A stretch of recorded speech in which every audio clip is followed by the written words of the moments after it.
Back in the mid-80s, we were traveling through Tennessee on the way to visit friends in Texas. Mom was driving, and I, a teenager at the time, was navigating by using a paper map, as these were the days before cell phones and GPS.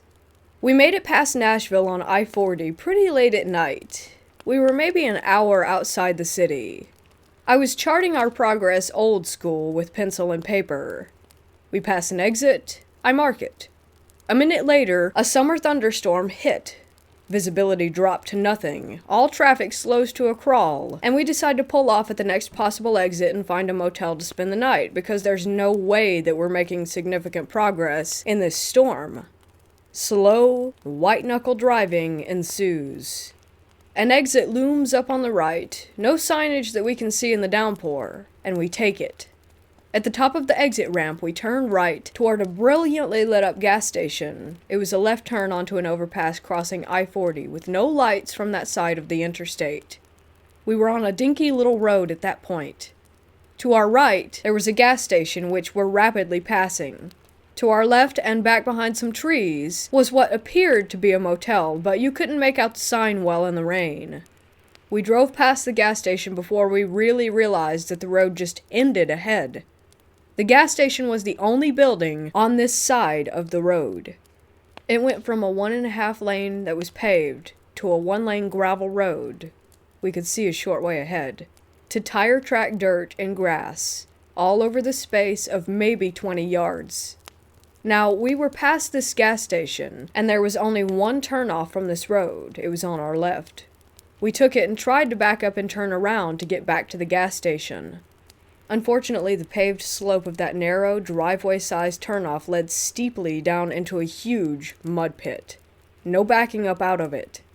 My mom put the car into low gear, turned hard, and headed back for the gravel road through the mud. We almost made it, but got mired out. The front passenger tire caught on the corner of an exposed concrete storm drain, maybe 3 feet from the road. Out of the car, into the rain and mud. We walked to the gas station. The place was spotless, super bright, and had 2 young men behind the counter.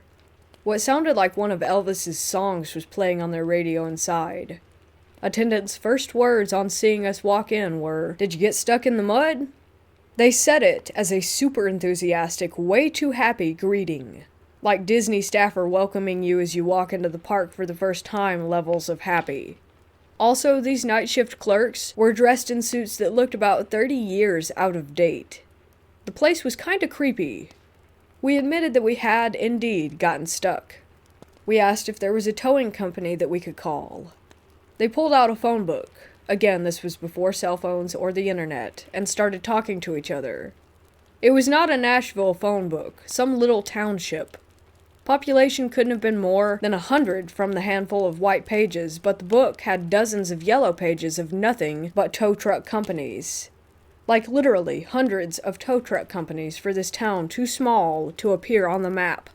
The attendants had a friendly debate about whose turn it was to get a car out of the mud. They decided to skip over the company who was theoretically next because there had been some sort of problem with them the last time that they were called out for a tow. They made a decision on who to call and let my mom use their phone. More weirdness, and the creepiness intensifies. It was still storming, though less at that point. The truck arrives maybe 5 minutes later. Brilliant white. Not a speck of dirt or a drop of mud on it. I've seen vehicles in a new car lot that were dirtier. The 2 young men in the truck are also dressed like they had just stepped out of the 1950s. They were wearing freshly polished patent leather shoes without a drop of mud on them, along with starched white shirts, paper hats, and bow ties. We hike across the street next door to the mud pit where our car is stuck. The tow truck guys are horrified. "They almost got out of the mud?" they say to each other repeatedly. The subtext from their shocked tone is clear. No one must ever, ever escape the mud pit on their own. These people will have to take some sort of action to make sure that no one else gets as close as we did to escaping. They tow the car out. Easy peasy. We all go back to the gas station. We pay the tow truck drivers for services. The drivers let the gas station attendants know that my mom and I almost made it out of the mud on our own.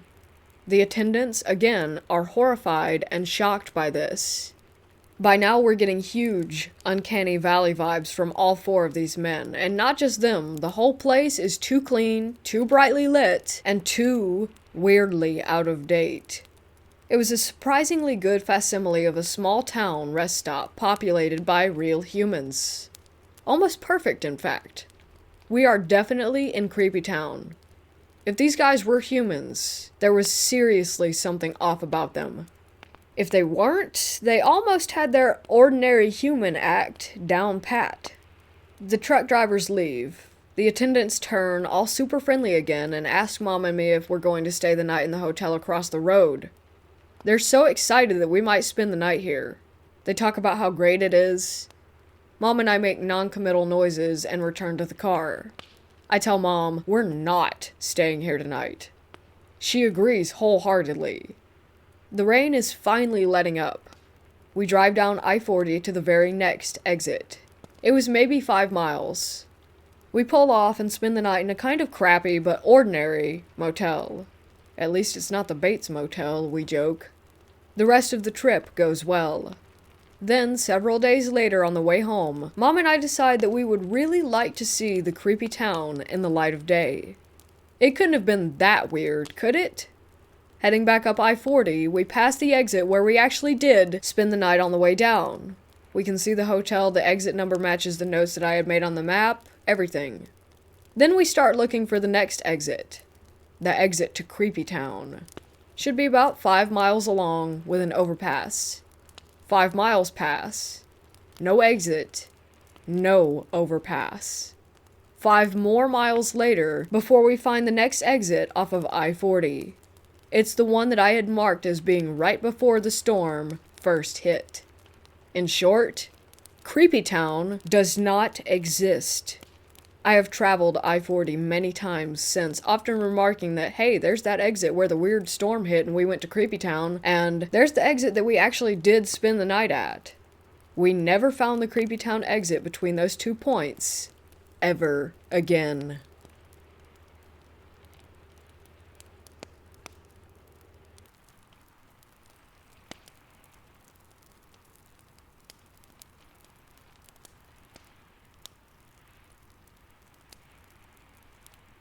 In 1999, I moved back to Washington State after traveling around the country for 4 years.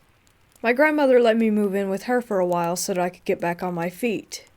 I hated the basement of her house. Always have. But it was free rent and she was cool with Chuck, my 90-pound black lab. Plus, my Gramps and I got along pretty well.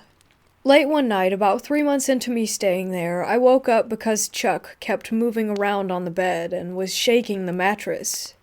Then I heard him start grumping. You know, those grumpy groans that old dogs make when you scratch behind their ears and they love it. He started doing that. Once I realized what I was hearing, I sat up to yell at him to go back to sleep. That's when I discovered the reason that he was moving around so much. He was trying to get closer to the woman who was standing right next to my bed, scratching him behind the ear. I didn't scream, and I'm proud of that. But also, what the actual hell? Where did she come from? Who was she? Why was she standing in my room petting my dog at 3 a.m.? I was too afraid to ask. I did the only thing I knew how to in those situations. I hid under the blanket. Certainly she would be gone by the time I re-emerged from underneath it. That's how these things are supposed to work, right? I waited for a little while, but when I came out from under the blanket, she was still there. So I hid under there again, 3 more times. Every time I came back out, she would still be there, smiling at me and scratching my dog's ears. The last time I was under the covers, I realized that I wasn't actually afraid of the woman. Chuck and I met under stressful situations for both of us, and because of that, he and I had a super strong bond. I trusted him implicitly. If she had meant me harm, he would have reacted to her negatively. But his reaction was clearly positive, so I figured that she probably wasn't there to kill me. So I came out from under the blanket one last time, intending to deal with the freaky woman still standing right next to me. Somehow I had decided that by turning on the light, it would make her disappear.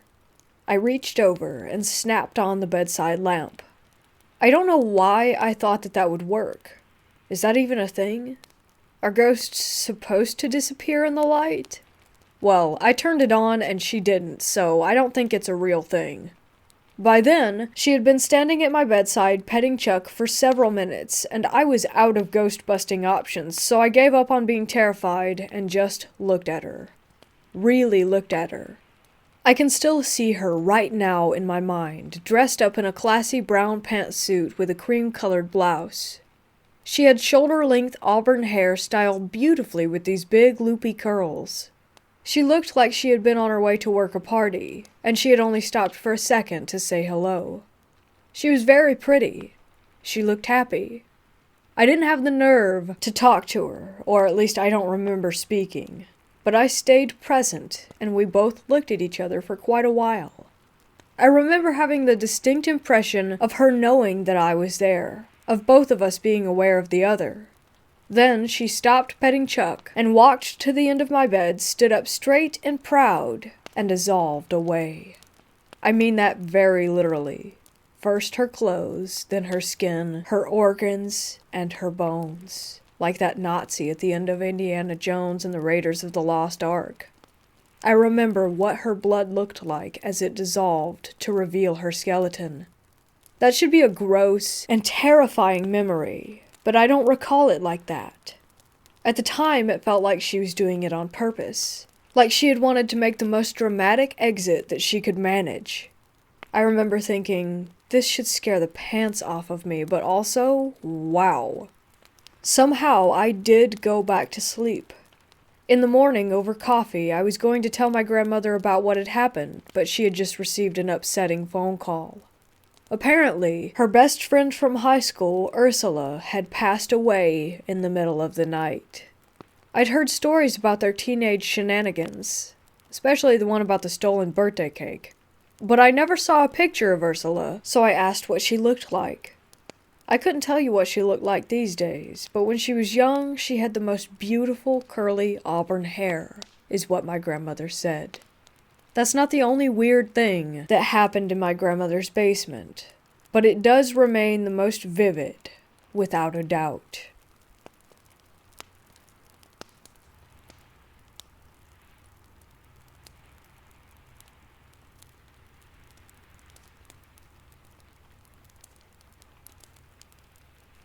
When I was a kid, younger than 12, my mom took me to visit her old friends at their apartment.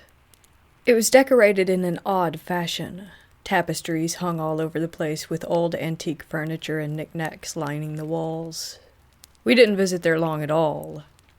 On our way out the door, my mom pointed out a statue that they had in their living room. It had a beard, eyes that looked straight ahead, and a walking stick that connected to the base of the statue. It was about half my height, hand-carved solid dark wood, and was sort of tribal-looking. I remember thinking, I really hope they don't offer to let her have that thing. It's scary. And, of course, they gave it to her. I felt uncomfortable sharing the car ride back home with the statue. My mom was raving about how cool it was all the way there. I couldn't have been less happy. After we made it back, she placed it down next to the fridge in the kitchen, right outside the entryway. That sucked because our kitchen was the center of our house. Anywhere you wanted to go, you usually had to walk through the kitchen. So I told my mom how much I hated the statue, and how I really hated the idea of it being there in particular. My mom told me that I was just being silly, so there it stayed. I didn't get a wink of sleep that night. I couldn't stop thinking about the statue being on the other end of the house, and it terrified me. It made me feel unsafe. I don't know what I found to be so threatening about it, but the next day my grandmother agreed with my feelings. She told my mom that the statue made her very uneasy, and that it had a negative energy. My mom told her that she was overreacting, and that she wasn't getting rid of the statue. I felt constant anxiety. I would often refuse to leave my bedroom in the morning after having violent nightmares involving the statue. It was always something along the lines of the statue becoming animate and stabbing me to death with its walking stick. When I walked through the kitchen, I would literally push my back against the wall and edge around the room to avoid getting near the damn thing. In time, even my mom's friends agreed that it kinda weirded them out too. I hated it. And despite how much it scared people, my mom still wouldn't get rid of it. Though she did finally agree to move it to the living room in a more secluded space. One night I was sitting in the dining room doing my homework, and my mom was in the living room with her friend. I heard whispering that was akin to what you'd hear in a horror movie. Cryptic, overlapping, incoherent whispers.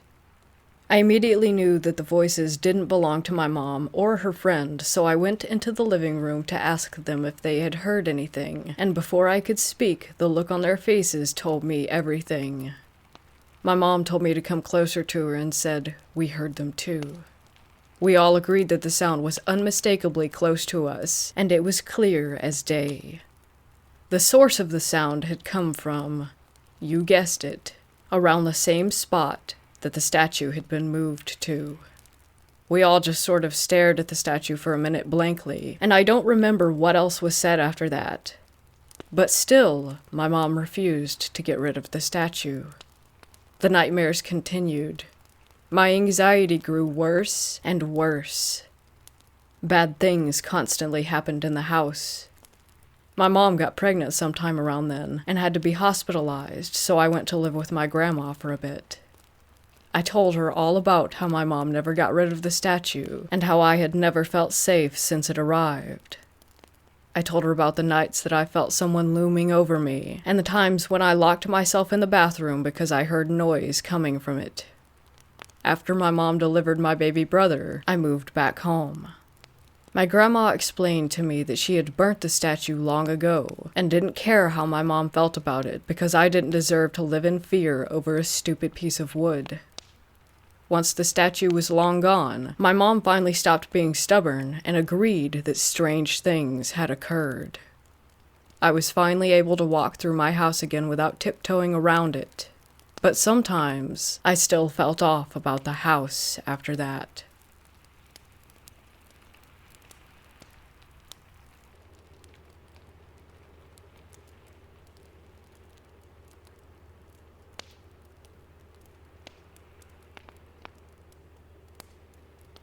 For a little backstory, my partner and I have been dating for about a year and a half.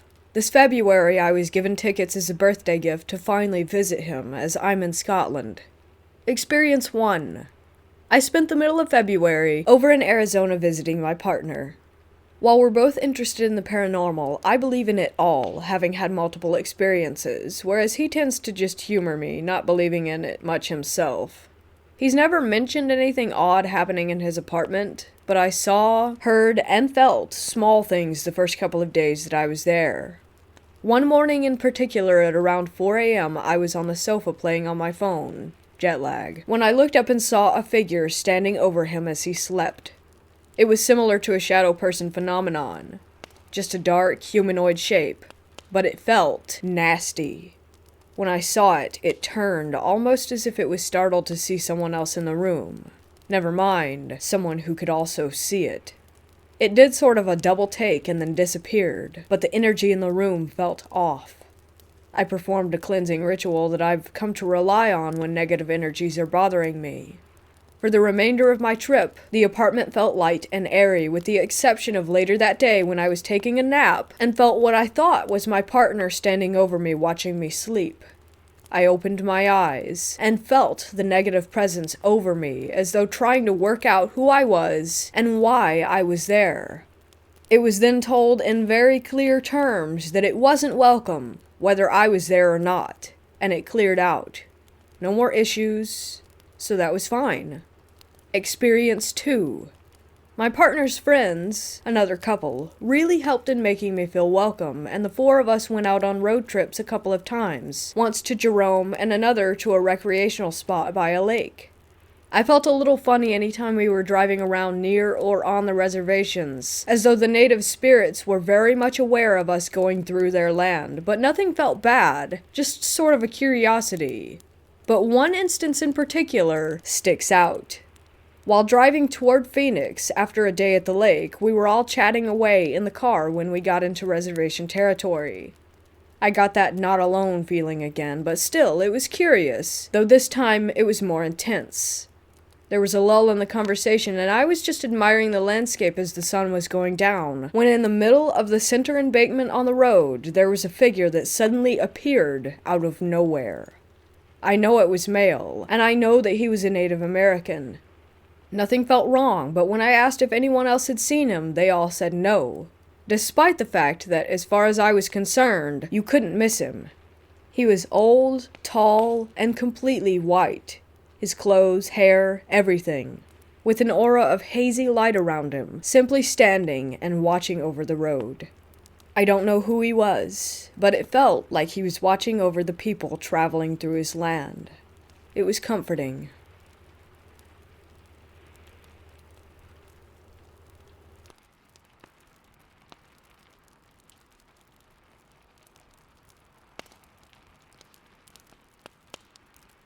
I was riding my bike down a long road with almost zero vehicles on it. I was in the dedicated bike lane, scooting along as I'd done hundreds of times before down this stretch of road. There's about 3 feet of opening gap between the curb of this road and the bike lane, followed by a 3-foot wide bike lane, and then finally, the vehicle lane. Vehicles are not allowed to park in the gap or bike lane unless they're the city maintenance vehicle crews. Vehicles are not allowed to park in the gap or the bike lane unless they're the city maintenance crews that service the road, grass, and noise walls of this particular stretch. Well, this day there was a big blue moving truck parked right on the curb, wide enough to take up the empty 3-foot gap and the 3-foot wide bike lane and spill over into the vehicle lane. I thought, no big deal, as there weren't any cars behind me and I had plenty of space to move into the road to go around it. The spot where the truck was stopped was the only spot on the stretch of road where the shrubbery from the other side of the noise wall was growing into the ground and out the other side. It sticks out like a sore thumb. But anyway, as I was going around the truck and into the vehicle lane, the door to the cab of the truck flew open forcefully right as I was about to pass it. I'm talking like the person that threw it open was trying their best to hurt me and waited for the best opportunity. At the last second, I clenched my teeth, swerved out of the way, and just instinctively swerved back into the bike lane and came to a stop. Angry and full of adrenaline, I screamed at them what was their problem, that they could have killed me, while dismounting my bike and making my way to the truck. This is where it got strange. There was no one inside the truck itself. I went back toward it, and there was no one outside of the truck either. It was really just there, with the door still wide open. There was nowhere anyone could have slipped away to. The noise walls are there to spare the neighboring homes from car noises, and they're about 10 feet tall, and they stretch out for a good quarter mile, with no open gaps anywhere. I went around to the back of the truck, and it was open and empty. Nothing in it, no hiding spots. Just an empty truck and an empty cab. I decided to just jump on my bike and go home. I pushed it out of my head and considered myself lucky to be unharmed. That lasted about a day. I can't help but feel like I was in some moment in time that somehow got stuck. Upon remembering the occurrence, there was almost no sound. No other cars driving by, no birds chirping, no wind blowing on what was actually a fairly windy day. It wasn't until I got closer to my home that everything felt normal again, and I was able to move past it. Now it plagues me that I didn't take a photo with my phone or didn't look for one of those "How's my driving" stickers to report the truck. It's one of those glitches that I'm just gonna have to wonder about forever.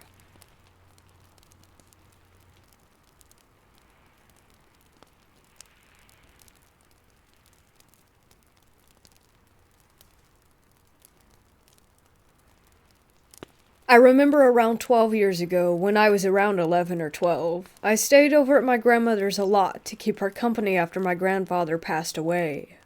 I was lying in bed one night. I had just turned the TV off to go to sleep when I heard a creaking sound outside the door, but I just thought it was Grandma going to the bathroom since she had to walk past my room to get there. Then, I heard the handle being pulled down, and again I just thought it was my grandma, maybe just coming in to say goodnight before bed. As I looked toward the door, I saw a large, white hand grip the edge of the door, and instantly I knew it wasn't her. I was too terrified to say or do anything, so I just kept watching as the door slowly opened. Because of the window at the top of the stairs outside the room, there was just enough light from the streetlights outside coming through to see what it was. It was a tall, slightly transparent figure. It just stood in the doorway for what could have been seconds or minutes, or who really knows how long. I couldn't look away, and I refused to shut my eyes, even to blink, but of course, I had to eventually, and once I blinked, the figure was gone, with only the open door as proof that it wasn't my imagination. To this day, I still don't know what it was. I told my friends before, and they said it could have been my grandfather's ghost, but it was way too tall and skeletal looking to be my grandfather in my opinion, and I felt a deep, sinister feeling from it that couldn't be further from the warm, loving person that my grandfather had been. I've had a few odd experiences with things before that I could chalk up to imagination or overreacting, but as they say, you have to see it to believe it. And after that day, I certainly believe. Ever since, it's had me wondering what else could be out there.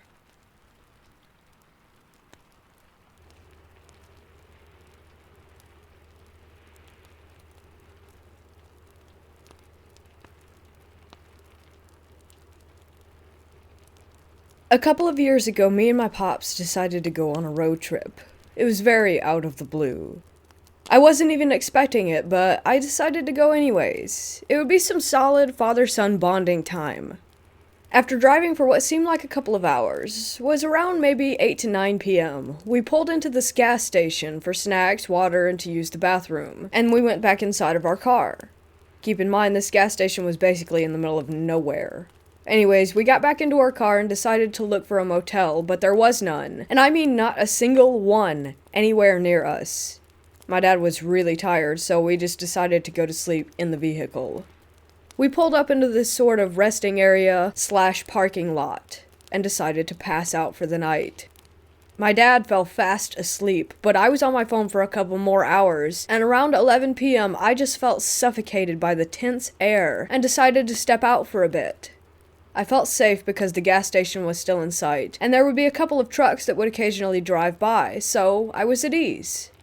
At the time, I was also texting my friend who lives in Seattle, Washington. We were on the phone for a little while.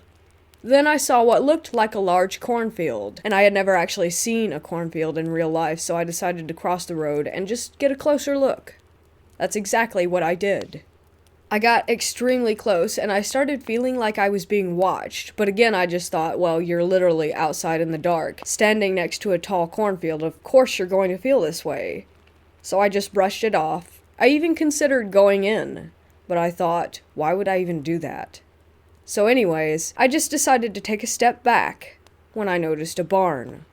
It was a large, white barn with red, maybe black stripes. It was hard to tell in the dark, but it was definitely a barn. I was stupid and young when this happened, maybe 14 or 15. Out of curiosity, I decided to go check it out, and the barn was next to the cornfield, sort of tucked in a little.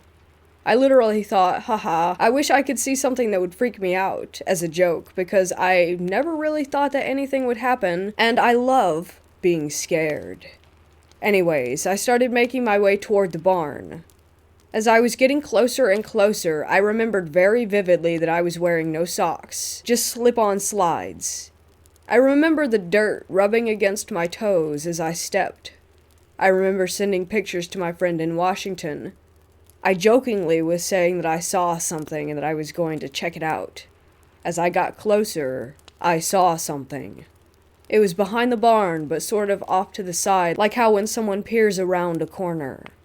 I thought it was a bell. Literally, I assumed that it was a bell attached to the corner of the barn, so I just walked a little closer.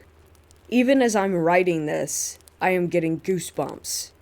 I walked closer and saw the head of someone or something just peering around the corner at me. At that moment, I just straight up froze. My fight or flight was out of function because there I was literally seeing someone or something peering at me. After about 5 to 10 seconds, the noise that Snapchat makes when you get a notification snapped me out of it, and I just ran as fast as I could across the road to my dad's car and got in. I felt a sense of relief wash over my body. Somehow my dad was not awake. Me gasping for air wasn't enough to wake him from his deep sleep. I really considered waking him up and telling him what I saw and that we had to leave, but he would just assume that I was joking or having an episode. Which sounds dumb, but he's assumed that before, since he never has believed in anything paranormal or anything out of the ordinary related. I took deep breaths and just texted my friend telling her what I saw, and even she didn't believe me. I don't blame her. And I wouldn't blame any of you either. Sometimes I have a hard time actually believing what I saw. But I know that it was real. I was sober and fully aware. But from the bottom of my heart, the part that disturbs me the most is that whatever was peering at me from around that corner was very tall. At least 7, maybe 8 feet tall, and every time I think about this, I get a sense of dread and paranoia. I haven't told any of my family or my dad, but if any of you have a clue as to what I might have seen, please let me know. Again, I wasn't hallucinating. This was before I even figured out anything about psychedelics or drugs in general. Please let me know if you have any ideas or info. Also, it probably sounds fake because if someone came to me telling me what I'm saying, I would also just rule it out to be fake. But please, I've been trying to piece it together for the last couple of months. I was sort of 50-50 on paranormal encounters, but after that experience, I believe. I believe in walkers to wendigos. I believe in ghosts to La Llorona. It has changed me, knowing what's out there. And everyone wants to believe, oh yeah, ghosts aren't real. But I feel like they are deep down. We know that there is some messed up stuff out there in this world.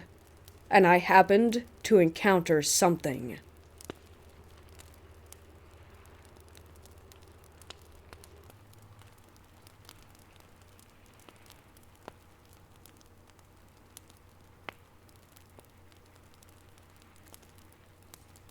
We have a house in the desert of Nevada that we think is haunted.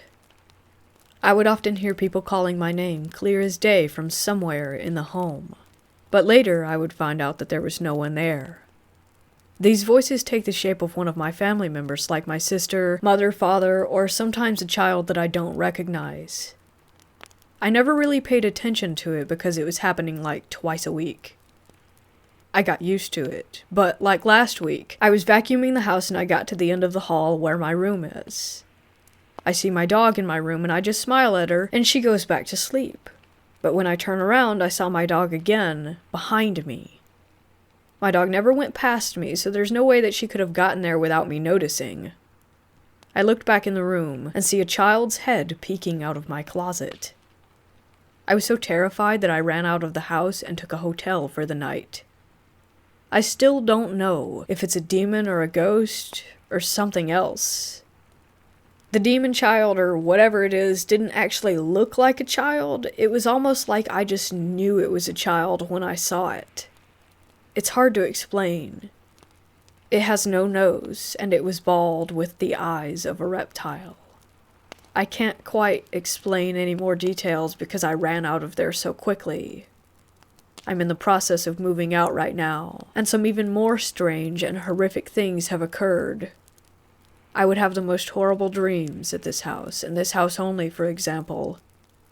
I have dreams of an abandoned warehouse, with a dead, decapitated baby head with a spine still attached, floating around and screaming while chasing me.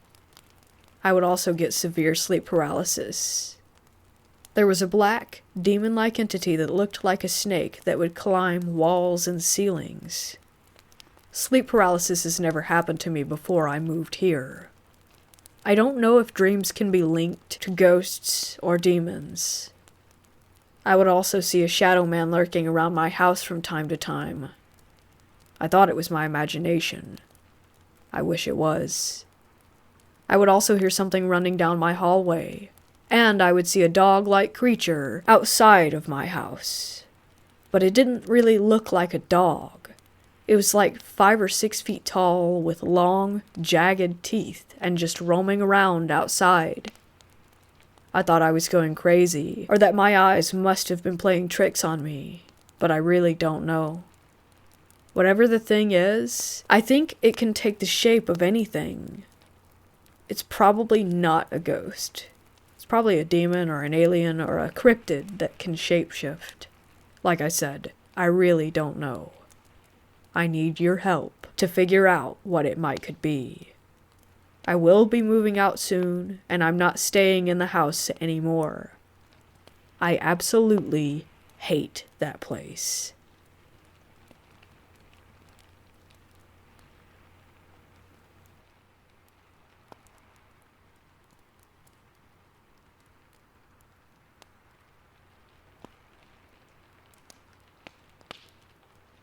This isn't a scary story per se, it's more eerie and odd. Just a disclaimer in case you're expecting otherwise. I met David 18 years ago when I was just 14. He was an idol for me when I first met him. He did so many fascinating things. He was a special effects artist on several television shows that were filmed in Miami, Chicago, and New Orleans. He was a sword/bladesmith, and he would render 3D images to help work on historically accurate swords for museums when the original couldn't be displayed due to research. He was amazing, and through all the years, he never lost his shine. When I was young, I wanted to be just like him. He told me very early on that he hated his name, and went by Monkey. This made me laugh so hard, as he imitated a monkey as he told me his name preference. To his best friends, Heather, Keenan, Pixie, and myself, he wasn't just a person. He was a shining star. Skipping forward many years to 2015, I bought a house in New Orleans. I hadn't quite lost track of him, but I was in my own world because of a death in the family. In late 2016, we reconnected at a club outside of Chicago, and I invited him out to visit me in New Orleans. In spring of 2017, he took me up on that, and he flew down, and it was like no time had passed. He was still the same exact shining star that I remembered. Still the goofy monkey that I remembered. In 2018, I went back to Chicago to help with family, and he stayed in New Orleans. In 2019, I was touring with a band, and we had a stop in New Orleans, and I had found out that our friend Carter had passed away. It hit us both very hard, as Carter was in his early 30s just like me, but we were able to console each other. That was the last time that I saw Monkey, at a funeral. I had brought him a necklace that Carter had made, but I never got the chance to give it to him. We kept in contact over the phone after that, as I needed to get back to Chicago and he chose to stay in New Orleans. 2020, COVID started, and made it impossible to visit for a while. But that brings me to now. November 2nd for me, as I'm currently in the UK, but it was November 1st over there, with the time difference and all. I was woken up by a mutual friend ringing my phone off the hook at 5 a.m. UK time. I answered it, and they didn't give me much info, just that he was in an ambulance and that they needed to get in contact with his parents. Enter Heather again. I called her immediately, and she got everyone in contact. As I was starting to fall asleep again, she called me and let me know that he hadn't made it.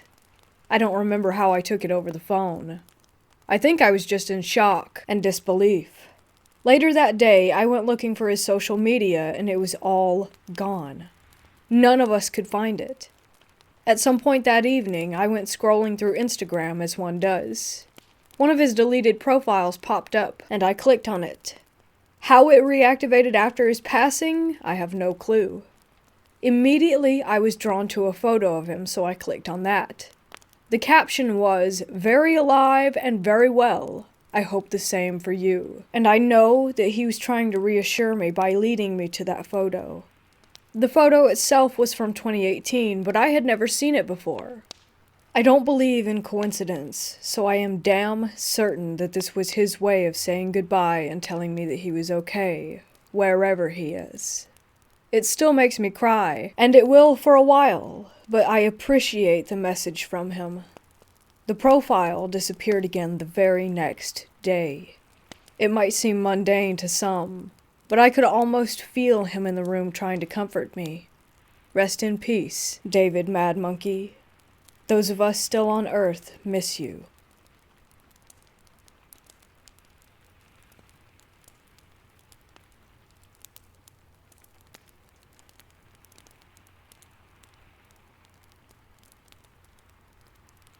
I'm 30 now.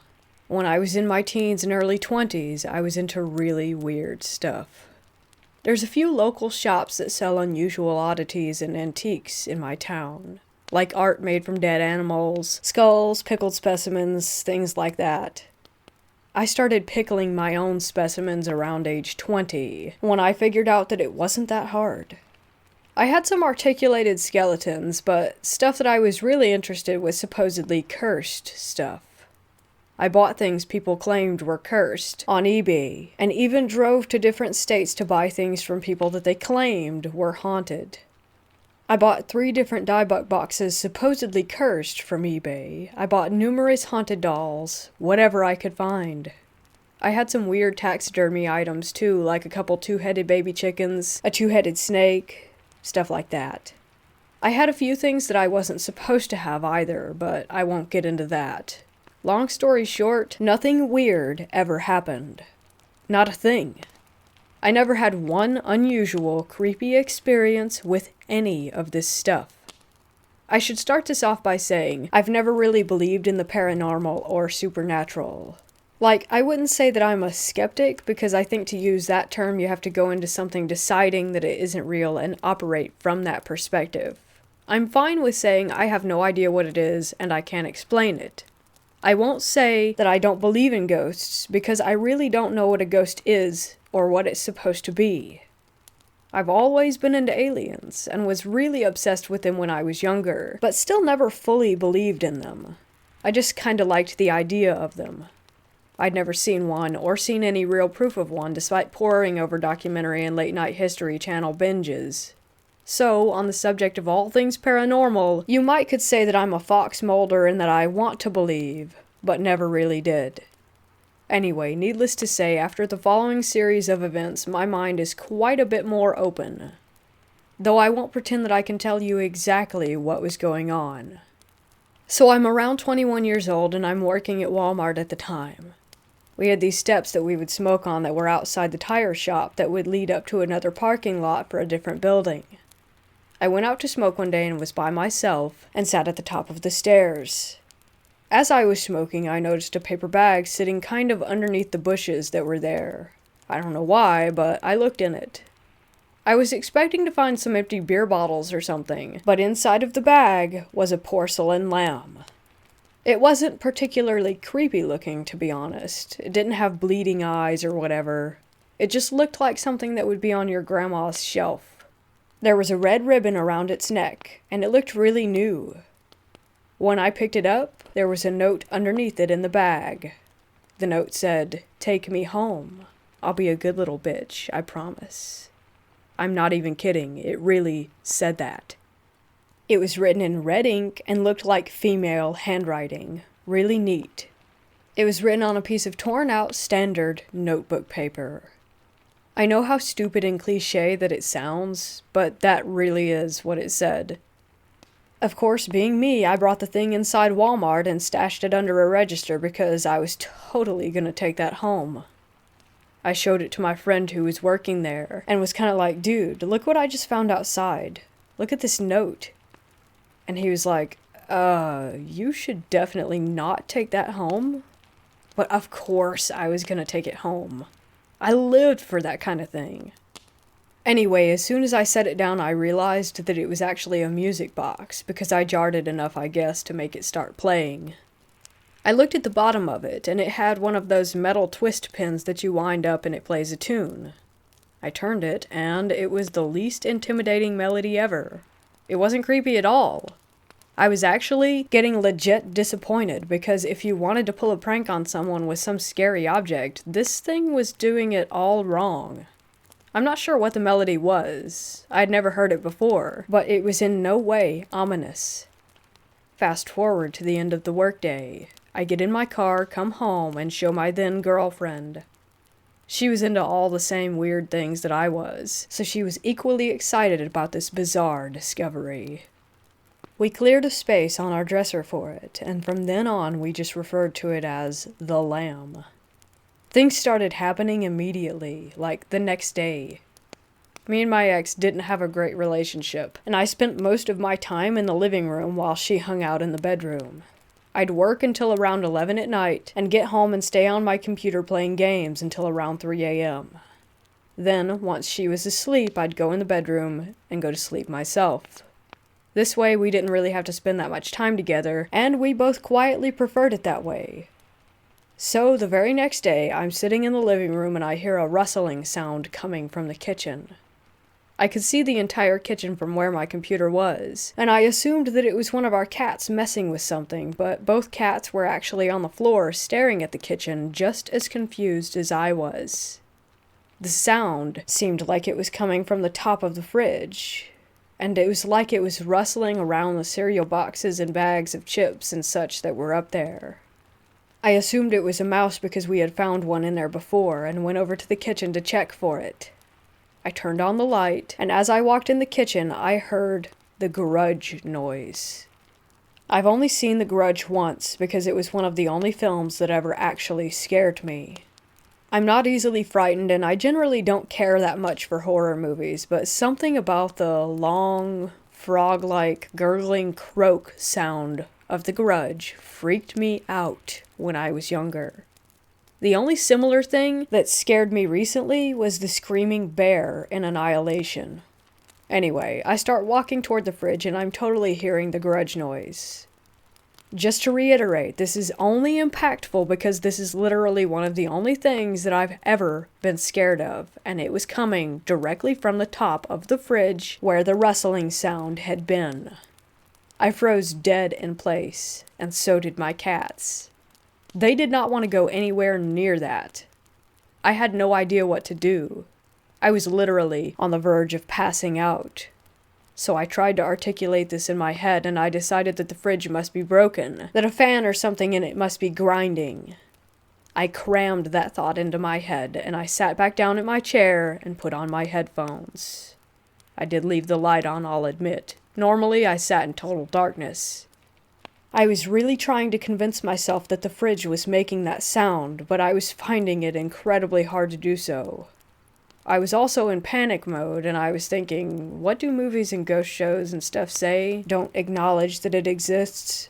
So I became the dad in every horror film, and I just said, the fridge is broken, and went back to playing WoW while on the verge of jumping out of my own skin and using my headphones to drown out the noise.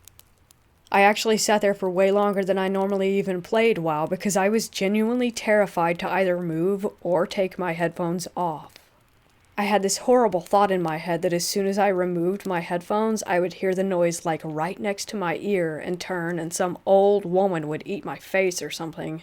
I had no idea how long it went on or when it stopped. I literally sat there until sunrise. I never went to sleep, and I used an Elvis playlist and chatting to my guildmates in WoW to distract me as best as I could. But I literally just sat there frozen in terror the entire night until the sun came up and my girlfriend woke up.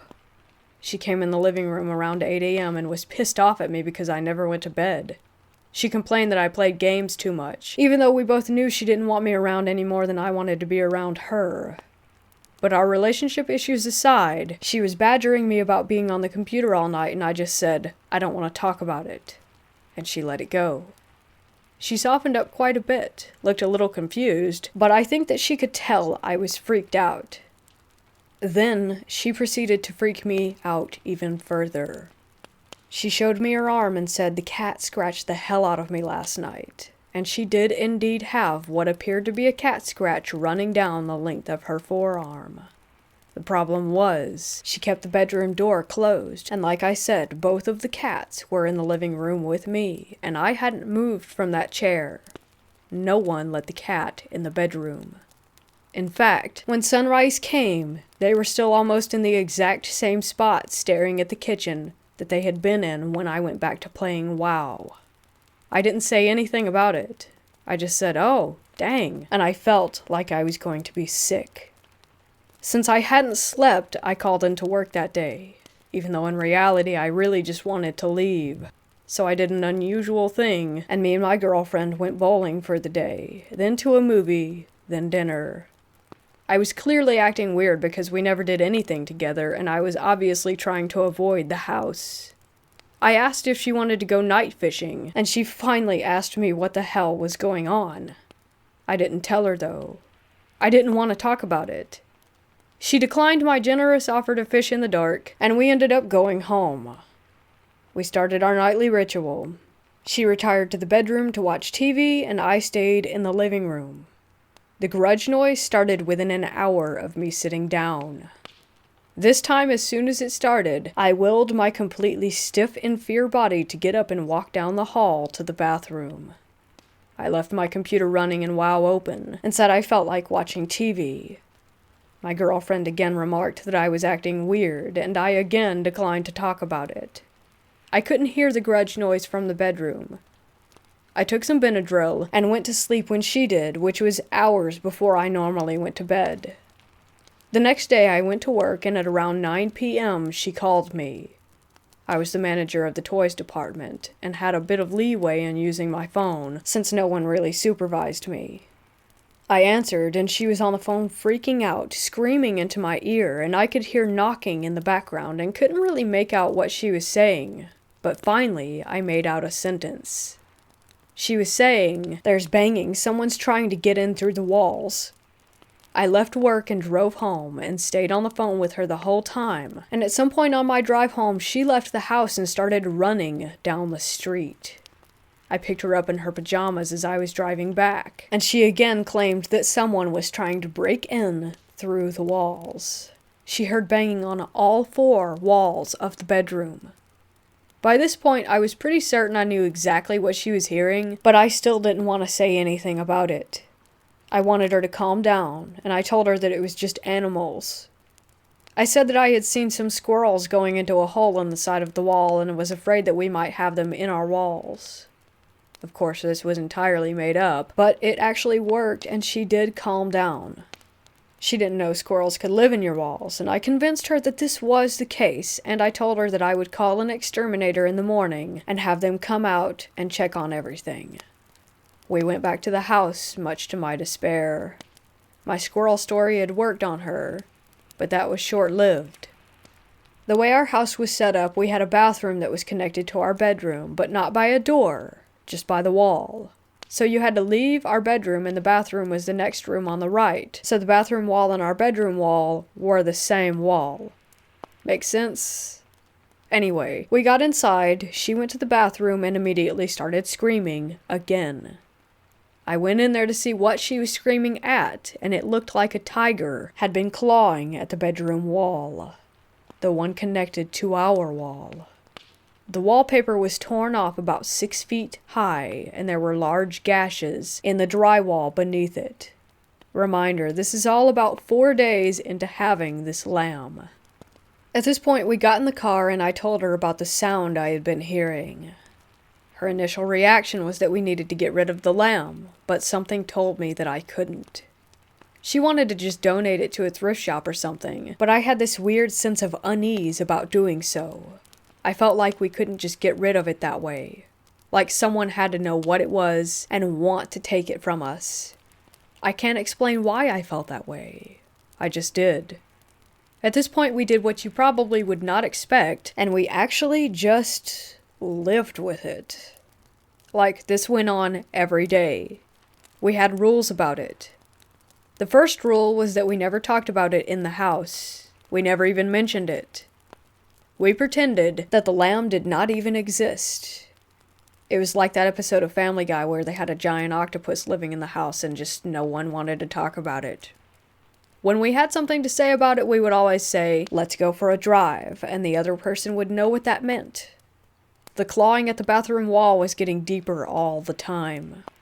Eventually, there was a huge hole in the drywall, and it was starting to claw through the drywall that was connected to our bedroom. That was when I really started to freak out. For about a year, we lived with everything. We just ignored it and pretended like nothing was happening.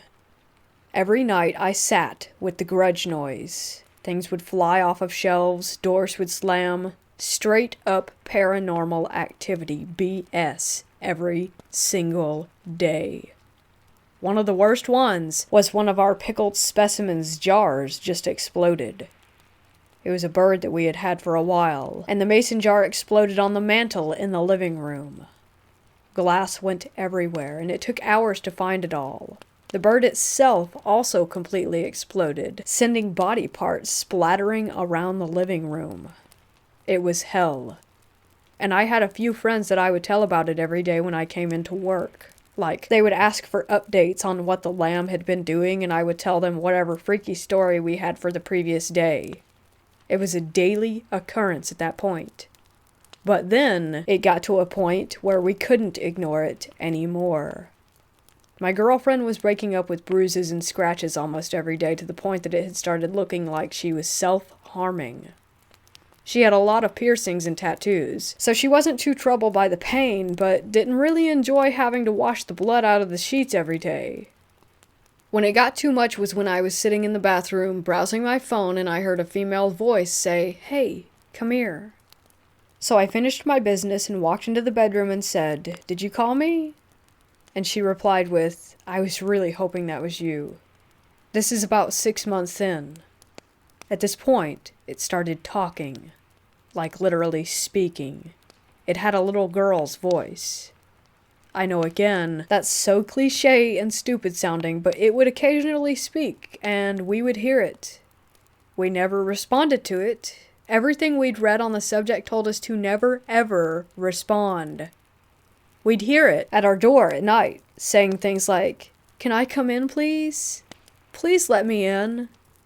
At this point, you've probably tuned this out and chalked this up as some kind of excessively long, poorly written creepypasta, but I promise you, it isn't. Her whole family knew about it as well. All my friends did. Everyone knew about this thing. When we had friends come over, they would ask us about certain things that the lamb had destroyed, like, "What's up with the bathroom wall?" And we'd just respond by shaking our heads, and they got the message. Eventually, no one came to our place anymore. They all said that it freaked them out to be there and that they were terrified just to walk inside. Even her parents stopped coming over. Her mother wouldn't even drive down our street. Still, we ignored it. As best we could, anyway. Until one night, I'm sitting on my computer, and a voice right behind me says, "Hey." I thought it was my girlfriend, so without turning around, I said, "Yeah, what's up?" And the voice responded, "Nothing." Then I realized that it wasn't her voice, and I spun around, and nothing was there. I just broke the cardinal rule, and I talked to it. I shat a brick, grabbed my girlfriend, and told her what I did while we drove around in the car. She proceeded to call me an idiot for an hour and asked what we were going to do now. Finally, I decided to Google local paranormal investigators. We contacted a local agency and sent them an email with a more condensed version of everything I've just told you. They responded in a few hours and asked me to send them a picture of the lamb. That was the first time since the day we set it down that I had ever touched it again. I put it in the middle of the kitchen table, grabbed my camera, and took some pictures of it. I sent the pics away in an email and nothing.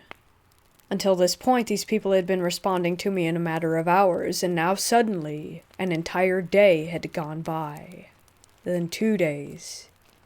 In those 2 days, everything had escalated tenfold. The house was never quiet now. The grudge noise could be heard outside of the house, and it never stopped. Half the electronics didn't work. The TV barely worked. It would flicker on and off. The power would go on and off. The taps would start running and then close. The garbage disposal would turn on. The doors were slamming and opening non-stop. It was completely out of control, and we couldn't stay in the house anymore. Mind you, I wasn't rich. I'm living on a Walmart salary here, but we got a hotel room. I brought a laptop, and I emailed the paranormal investigators again. They replied to me this time and told me the lady who answers the emails was also their, medium or whatever, and that when I sent her the pictures, she locked herself in her house and has refused to come out for the past 2 days. They told me they were sorry, but that whatever I had was out of their league. So great, right? My house is possessed, and now it's gone apeshit because I talked to it, and the paranormal investigators don't even want to mess with it. I contemplated calling a priest or something, but I'm not religious, and I didn't know if I would have to have faith in the Lord Jesus or whatever for it to work. I contacted another paranormal investigations company in the area and sent them the same pics and basically begged them for help. This time they actually responded and were helpful, and they drove down from about 2 hours away just to talk to us. When they showed up at our house, nothing was happening. It was quiet, and everything looked normal. The doors were all closed, no sounds, nothing. Worse yet, they busted out all these gadgets that I'm not going to pretend I knew what they did or what they were for. Some had lights, some made beeps, some buzzed, one made little lasers all over the house. They had recorders, microphone equipment, they saged everywhere, walked around waggling electronics at various locations. I don't know exactly what the hell they were doing, but I at least appreciated that they seemed to be trying. But they weren't getting anything. Nothing was happening. I even recorded bits of it on my own camera. Then all of a sudden, stuff did happen. My camera quit working out of nowhere. The battery just KO'd. All their noisy equipment started making noise, and something was over 9,000. There were 3 people, and they started talking to it like, "If you're here, give me a sign." And then they asked it to knock on stuff, and this went on for 2 hours. Eventually, they wrapped up, and the woman who was with him said that she believed the thing who was inhabiting our lamb wasn't a spirit. She said it wasn't ever a person, and that it was something else. She said that it was pretending to be a child to try and trick us, and the fact that we weren't being tricked was angering it. They left and told me that she would call me the next day. She said she knew someone who might be willing to take it. I couldn't fathom who would want this thing, but my girlfriend and I spent the night in the hotel room again, and I did indeed get a call from the woman the next day. She said that she had spoken with someone called John Zaffis, and that he was excited and wanted the item. I didn't know who that was at the time. She told me he was the haunted collector, but that meant absolutely nothing to me. They said he had a paranormal museum. They came back to the house, got the lamb, and mailed the thing off to him. Later I realized that the dude had a TV show and is the nephew of Ed and Lorraine Warren. And that's basically it. Once this Zaffis dude had agreed to take it, everything stopped. We never had another weird incident happen again. I never fixed the bathroom wall, though. We moved out when we split up, and left it like that for the people that we sold the house to. On a side note, I recently, in the last 6 months, watched the Conjuring movies. In a very short scene, I believe, in The Conjuring 2, there's a shot of the Warrens' daughter sleeping in her bed. On her nightstand is an identical lamb to the one that I had. When I saw it, I almost started crying in terror.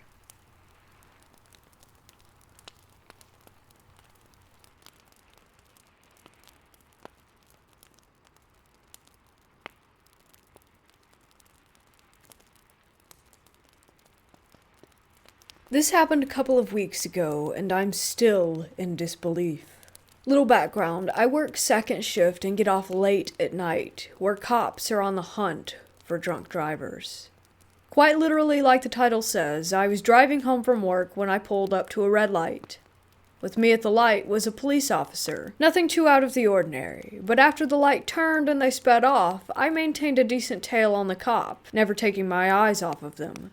With me at the light was a police officer. Nothing too out of the ordinary, but after the light turned and they sped off, I maintained a decent tail on them, never taking my eyes off the car. I cannot stress the fact that that isn't an over-exaggeration, because I for sure did not stop looking at the cop car. Eventually I caught up to the car and boom, it was just a normal car. I never saw another car join us on the road. Nobody passed me, and nobody left the road. The cop car didn't turn off, and I didn't lose sight of the car.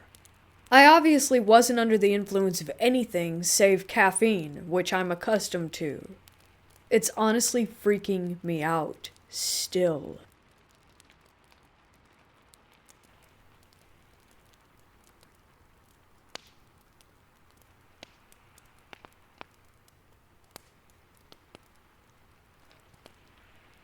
I am and always was connected to spirits in some way. I'm Native American, which does contribute to my sensitivity to otherworldly experiences. This particular experience happened about 7 years ago. Growing up, I was a weird kid. In middle school, I was in the paranormal / ghost hunter phase, watching anything that had to do with ghosts and hauntings that I could. Down the road from my house was a big and decrepit house, which always gave me and my friends really weird vibes, like something was watching us as we would walk past. One day, me, my sister, and my friend were looking on the app store for an app to keep us busy, a new thing to do that wasn't like what we did on a normal day. We found this app that claimed to pick up EVPs. We take the app to the house to test it out, being kind of skeptical. We set up on the driveway asking questions. As we asked questions, to our surprise, we got answers. The app told us that the spirit was an 8-year-old boy named Shane who had died in a fire. This made us flip out, running down the road to my mom. She dismissed it since it was a free app on the Apple Store after all, so we dismissed it as well. A few years later, I was in class with a friend from high school, and for some reason we started talking about ghosts and paranormal encounters. This friend had moved into the house down the road after the years of it being renovated and ready for a new family. She went on about how she would hear noises in her house, and how she kept seeing a little boy. I instantly jump up at her saying this, and I asked her, "Is he blonde?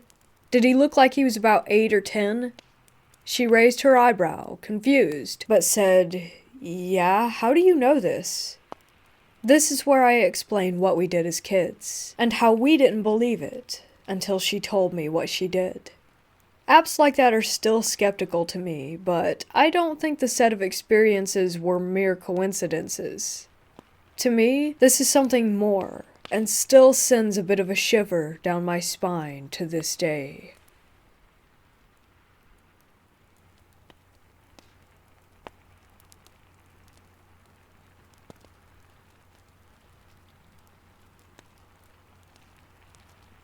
I thought I would share some of my experiences from living in a haunted house.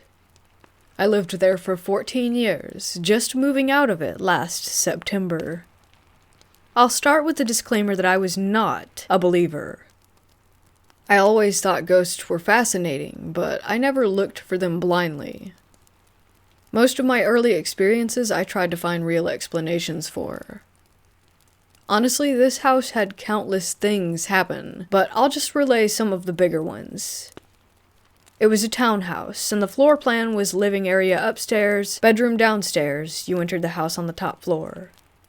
My first night sleeping there, my bedroom was under the living room. I heard footsteps walking across the living room all night long, to the extent that I grabbed my framing hammer a few times and snuck up there, convinced that someone had broken in. This happened repeatedly for years, and I convinced myself that it was noise traveling through shared floor beams with neighboring units. Although it still happened often, even when the unit that I shared a wall with was vacant for 18 months. There were also a lot of odd times when doors would crack open slightly and close. Several times this happened when my mom's dog was over.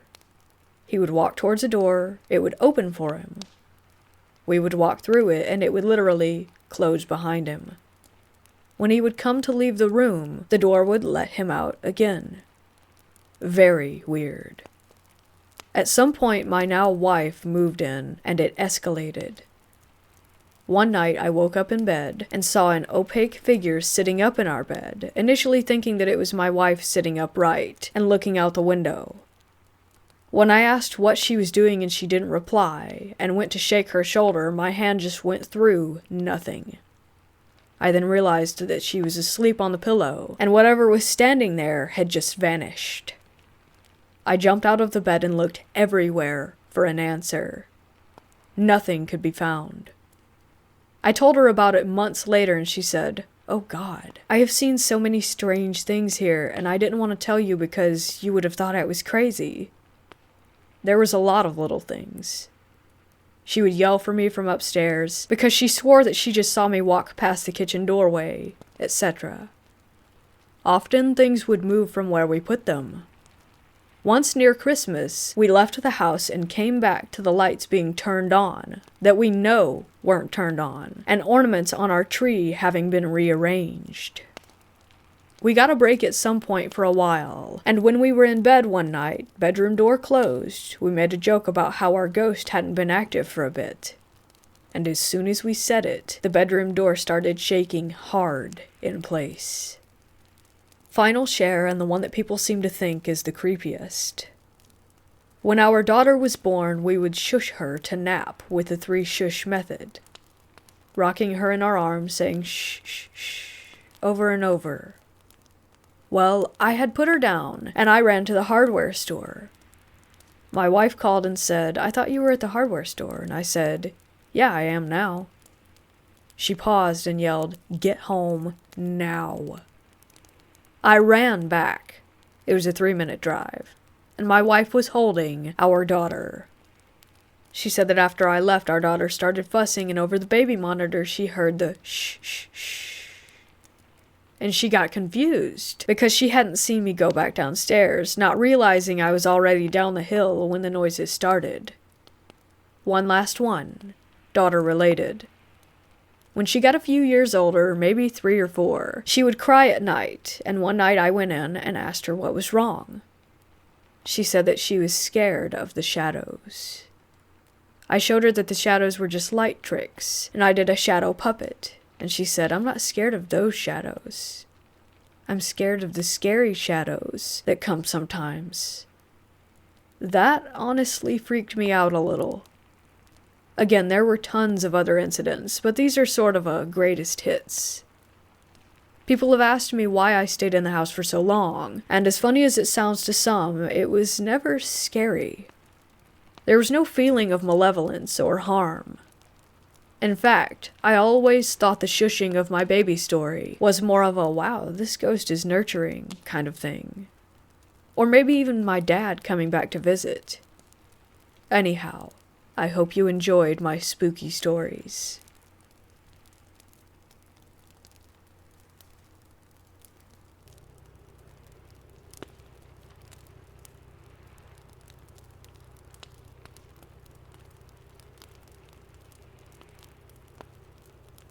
At my dad's house, I had this red-headed porcelain Victorian type of china doll with a green velvet dress.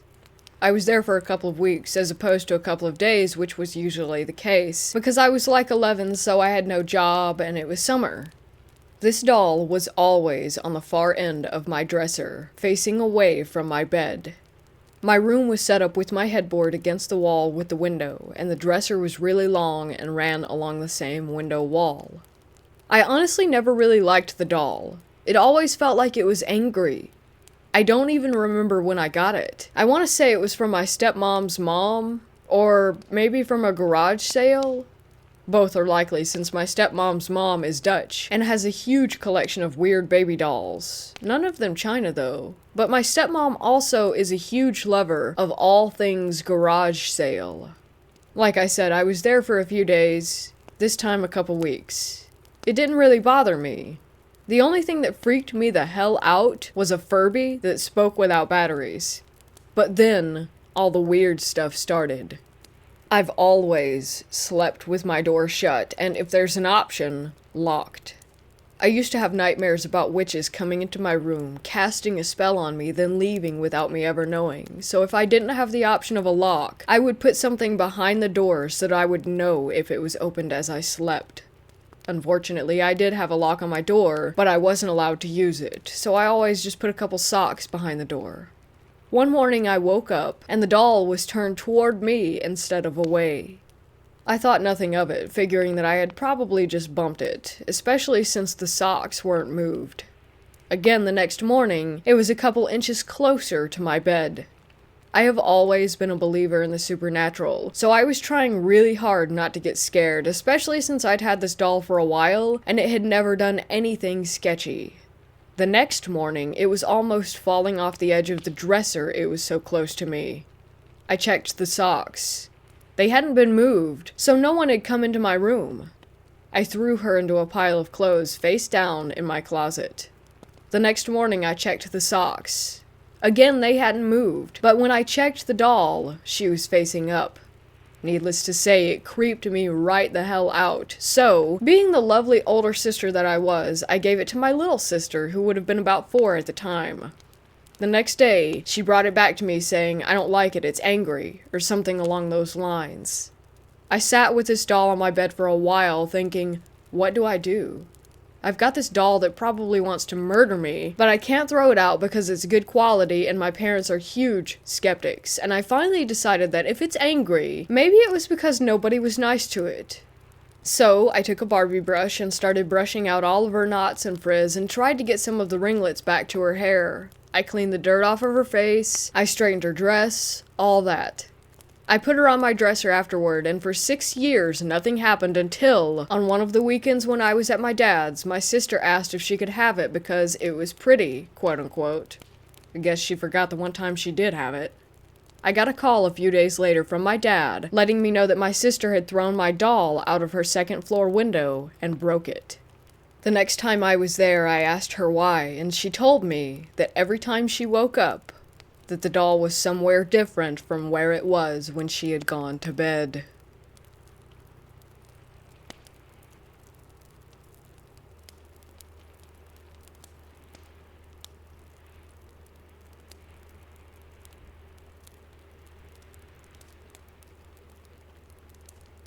"10 years ago, I was a stupid 18-year-old kid who was living with his parents in Flagstaff, Arizona. We moved almost every 3 years due to the nature of my dad's work, so I got to see most of the country. It was a Tuesday in November. My mom said that we were packing up the apartment and moving to Seattle for what was going to be another year and 2 months. I had a small 300cc motorcycle at the time. I think it was a V-Star, but I could be wrong. And decided to hook up a GPS and use the time to go on a ride across the West Coast. My mother didn't like the idea, but I knew that I would be safe due to personal experience and knowing when and when not to ride. Besides, it would be a 3-day trip and I would get to see all sorts of neat stuff along the way. I notified my job that I was going to transfer, threw on my saddlebags, and a day later was on the road. I made it all the way through western Nevada in order to avoid LA traffic, and stopped prior to taking the I-5 into California. That evening I stayed in a Days Inn hotel. After breakfast and a talk with the locals, I crossed through Reno into western Cali. From there, it was only 4 more hours until I reached Oregon. Luckily, I had time to spare, so I wanted to take some back roads and discover what this dank, damp state had to offer. It was fall, and there was a deep chill in the air. Riding through it sent shivers down my spine like nothing else. November's weather in Oregon is almost identical to that of Pittsburgh during that season. It makes you want to curl up into a ball and sleep for a decade, only to wake up and repeat the process all over again. Eventually, I got tired enough that I wanted to find somewhere to stay, and managed to see a sign advertising a Green Hills hunting lodge on the side of the road.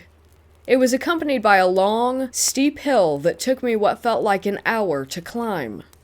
Then, when I reached the top, I was greeted by a large and gorgeous cabin that looked like it was specifically made for weddings, like something ripped out of a fairy tale.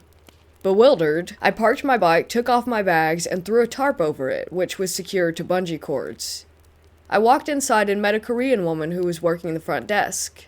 She spoke perfect English, but had a very distinct accent in which she explained to me that I could choose my room due to an abundance of vacancy. Cool, right? I chose room 31, as the entire building was all on one floor that evening. She handed me a key with the tag 31 attached via a keyring and tells me to have a good night. I throw all my stuff down and head to the bathroom to wash up after riding for an entire day. The room itself looks like a cabin and is absolutely gorgeous. The floorboards were all real wood, and even the shower had the same natural wood as the tub surrounding it. I take a shower and then head to bed, and realize that the mattress is incredibly comfortable and make myself cozy, only to realize that something is off. It's not something obvious, but I knew that there was some sort of oddity about this place. I push it to the back of my mind and fall asleep.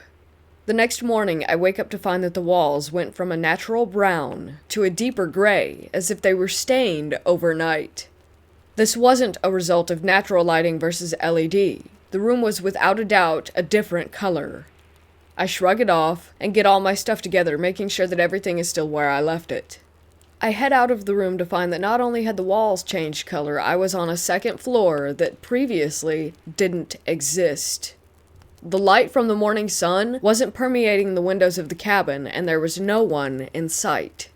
I started to freak out, nearly having a panic attack because this wasn't right. Thankfully, there were stairs that I dashed down as fast as I could and made my way to the front desk and rang the bell once, twice, 3 times.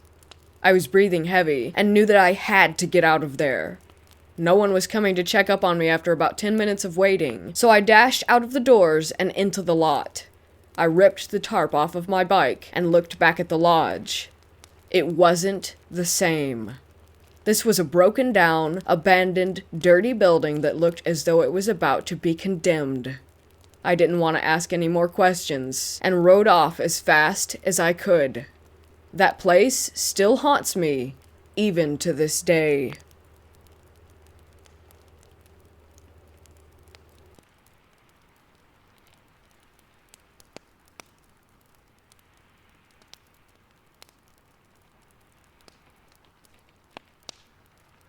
Unfortunately, my dad died earlier this year, and the way he died was terrible, in which my whole family has to go to therapy. Yet, I still miss him and love him always. To get into the experience, I've moved around a lot this year due to personal problems since my dad's passing. I also got 2 puppies this year from the same litter. Lost my dad and dog on the same day. Kinda like a replacement for the 2 loved ones that I did lose. One of the dogs was quiet and usually pretty chill, except that he had these moments where he would start staring at a wall or something in the room randomly, when he wouldn't normally do this. I know that dogs have a 6th sense about paranormal stuff, as well as cats and other animals. This behavior would happen about each month, around 2 to 3 times, since I got him in May. Then I moved again to my godfather's house, which he's my dad's older brother. There are still some tense feelings here and there because it's a very sensitive topic for my godparents and dad's side of the family to talk about my dad, or even to see videos or pictures of him. Around the same time I started my new job, where it would require me waking up at 2, 3, sometimes 4 in the morning to leave for work. In front of my room, there would be like a tiny light that's usually on sometimes when people forget to turn it off. There's nothing in the way of that light that could ever cause a shadow. One day I was leaving for work. It was about a week ago. I go to get my shoes, and I'm about to leave through the front door when I look up, and in front of the light, there is a shadow of a person. I immediately recognized who it was. It was my dad. The only reason I know him is because of his shoulders and height. I looked and saw his big shoulders and his head. I blinked, and then it went away. I closed the door to the house and went to my car. Until about 10 minutes later, it hit me again that I had just seen my father. I think I cried about it after work. but I couldn't tell anyone for fear of them thinking that I've lost my mind.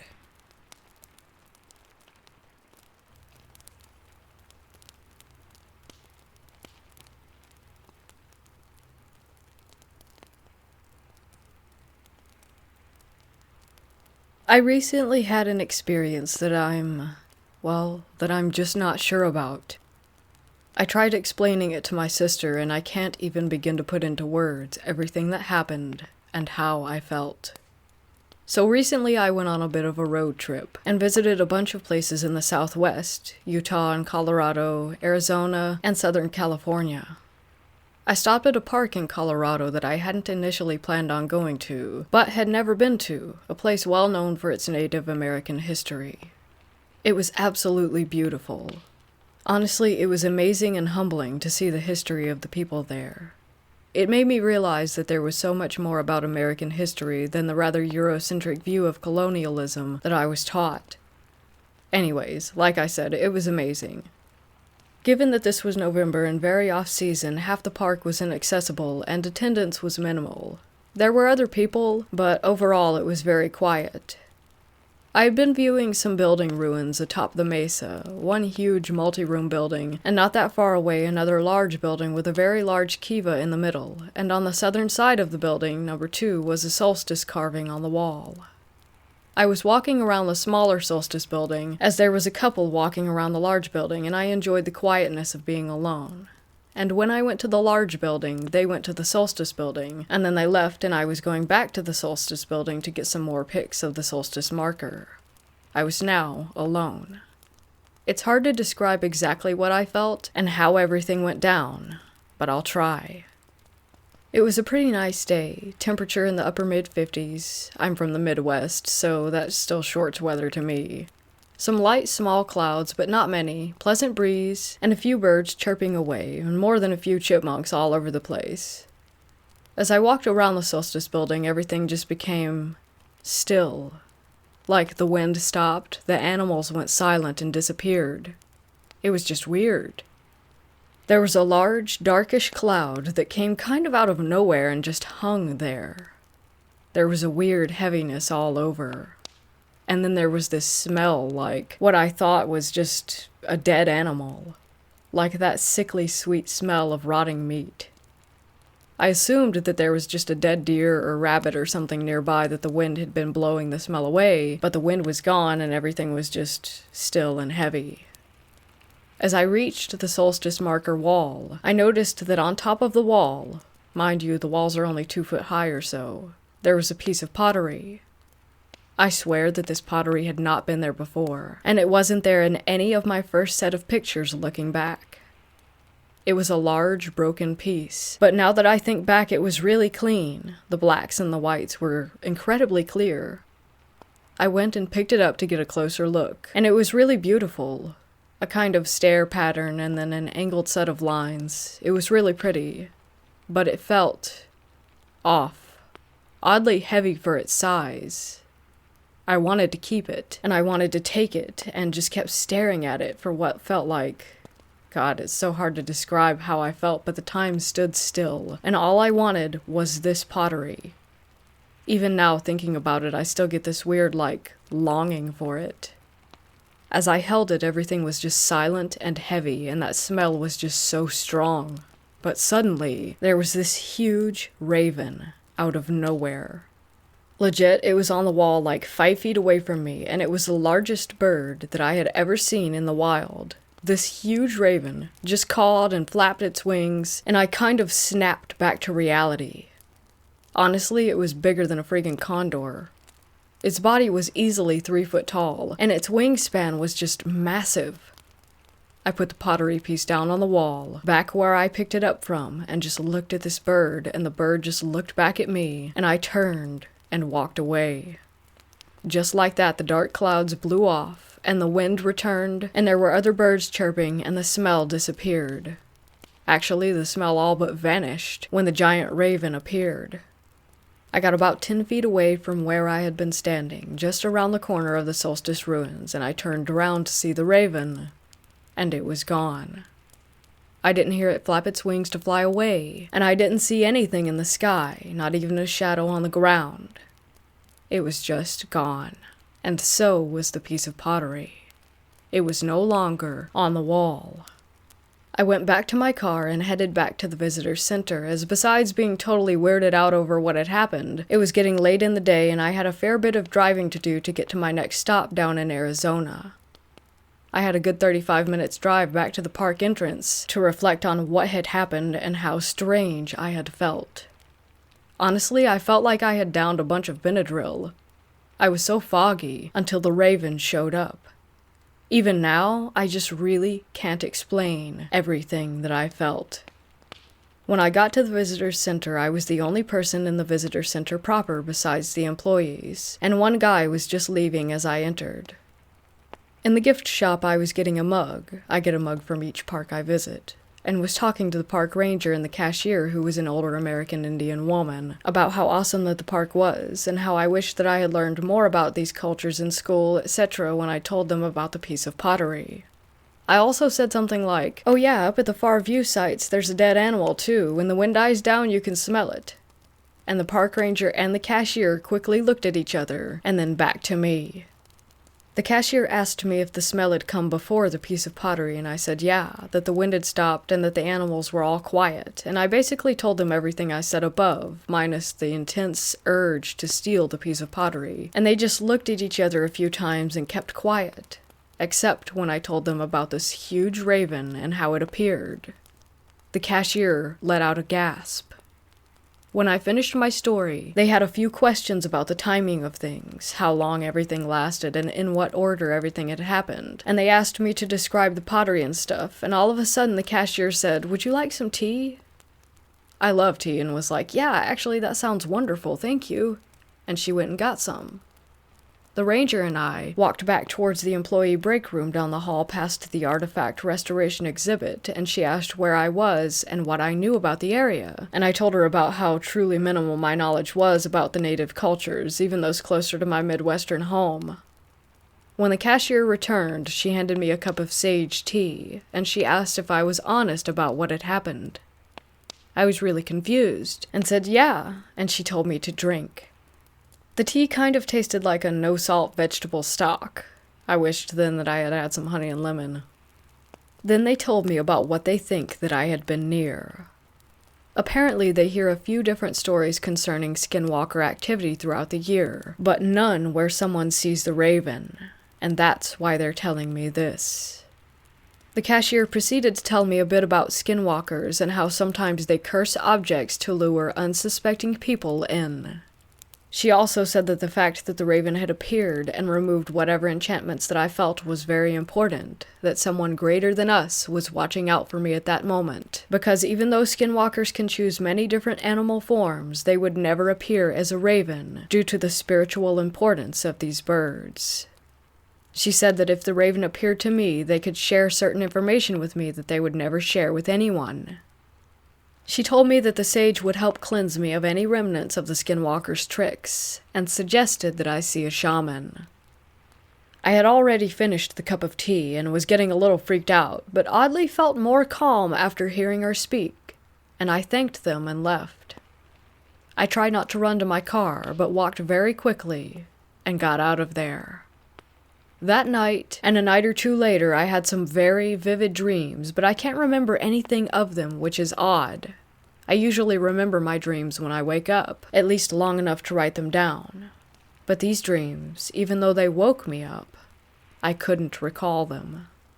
I don't really know what happened, or if they were just pulling my leg, but once I got home and really started looking into these things, I kind of feel... I don't know. I feel like I'm crazy, because I can't rationalize what happened. Even when writing this, I realize how insane it all sounds, and I still can't even fully describe it. How weird everything got. It's just hard to put it into words.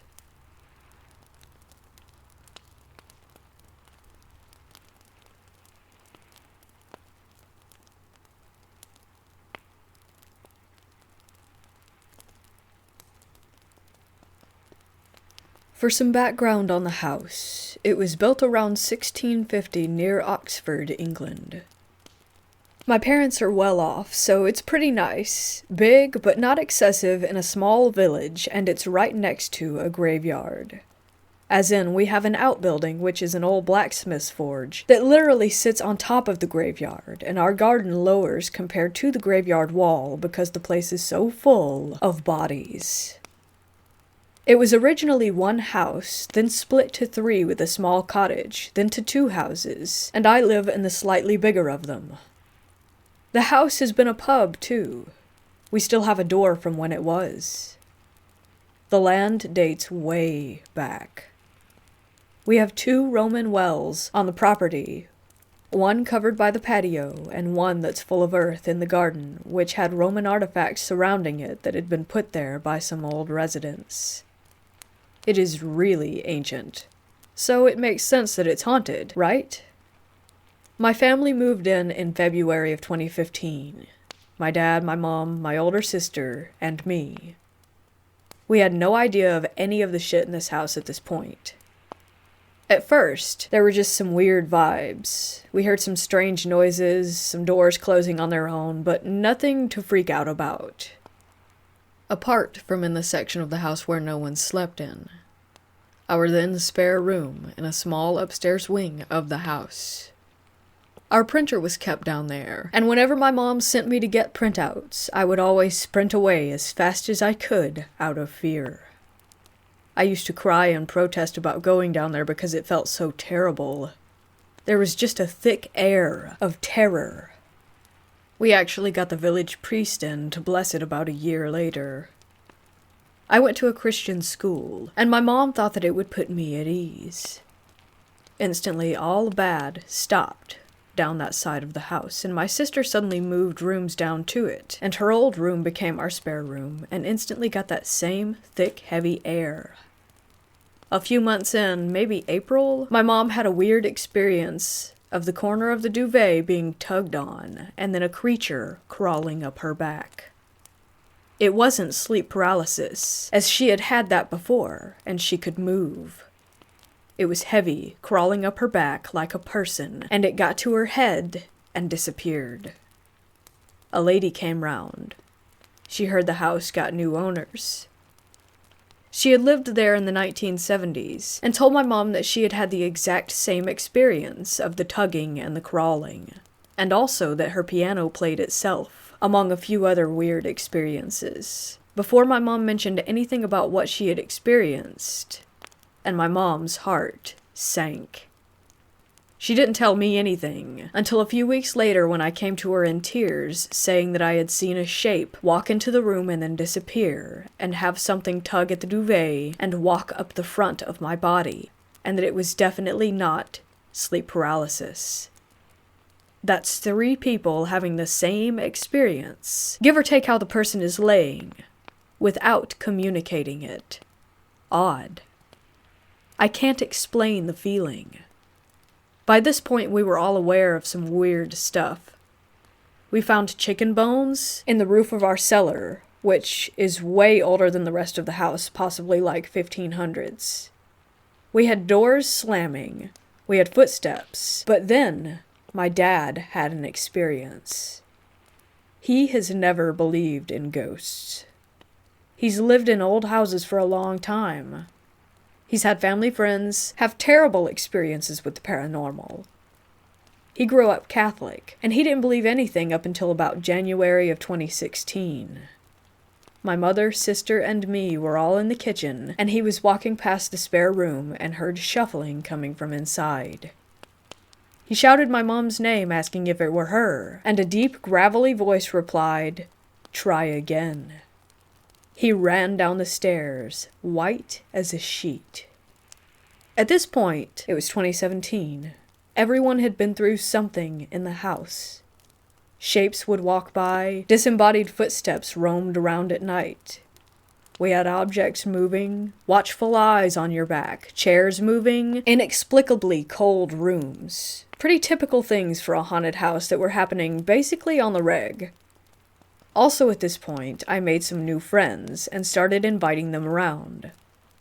The spare room had a double bed, so that's where we would have slumber parties. I had several friends ask me, "Hey, did you hear that knocking sound on the walls or the drawers last night?"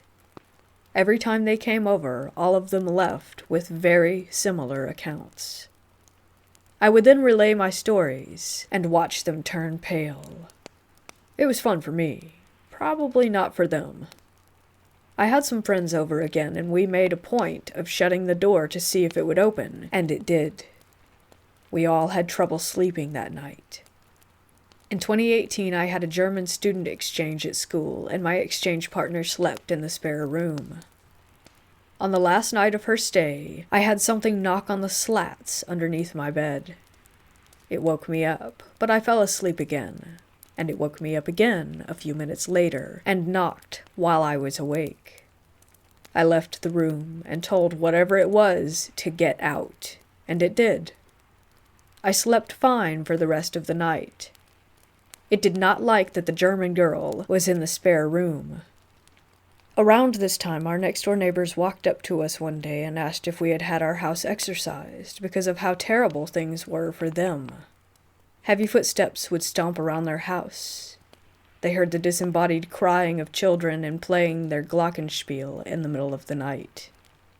They were terrified and presumed that the increased disturbance was because we had had it blessed. We didn't, but at this point the activity did slow. Every now and then from late 2018 to 2020, we had banging and footsteps and touching and noises again, the usual. Nothing that phenomenal, just small, creepy, unexplainable happenings. Lockdown was uneventful, until November of 2020, when we had our kitchen remodeled. The kitchen was kinda remaining from about 30 years ago, so I reckon that it really made the ghosts mad to have it changed.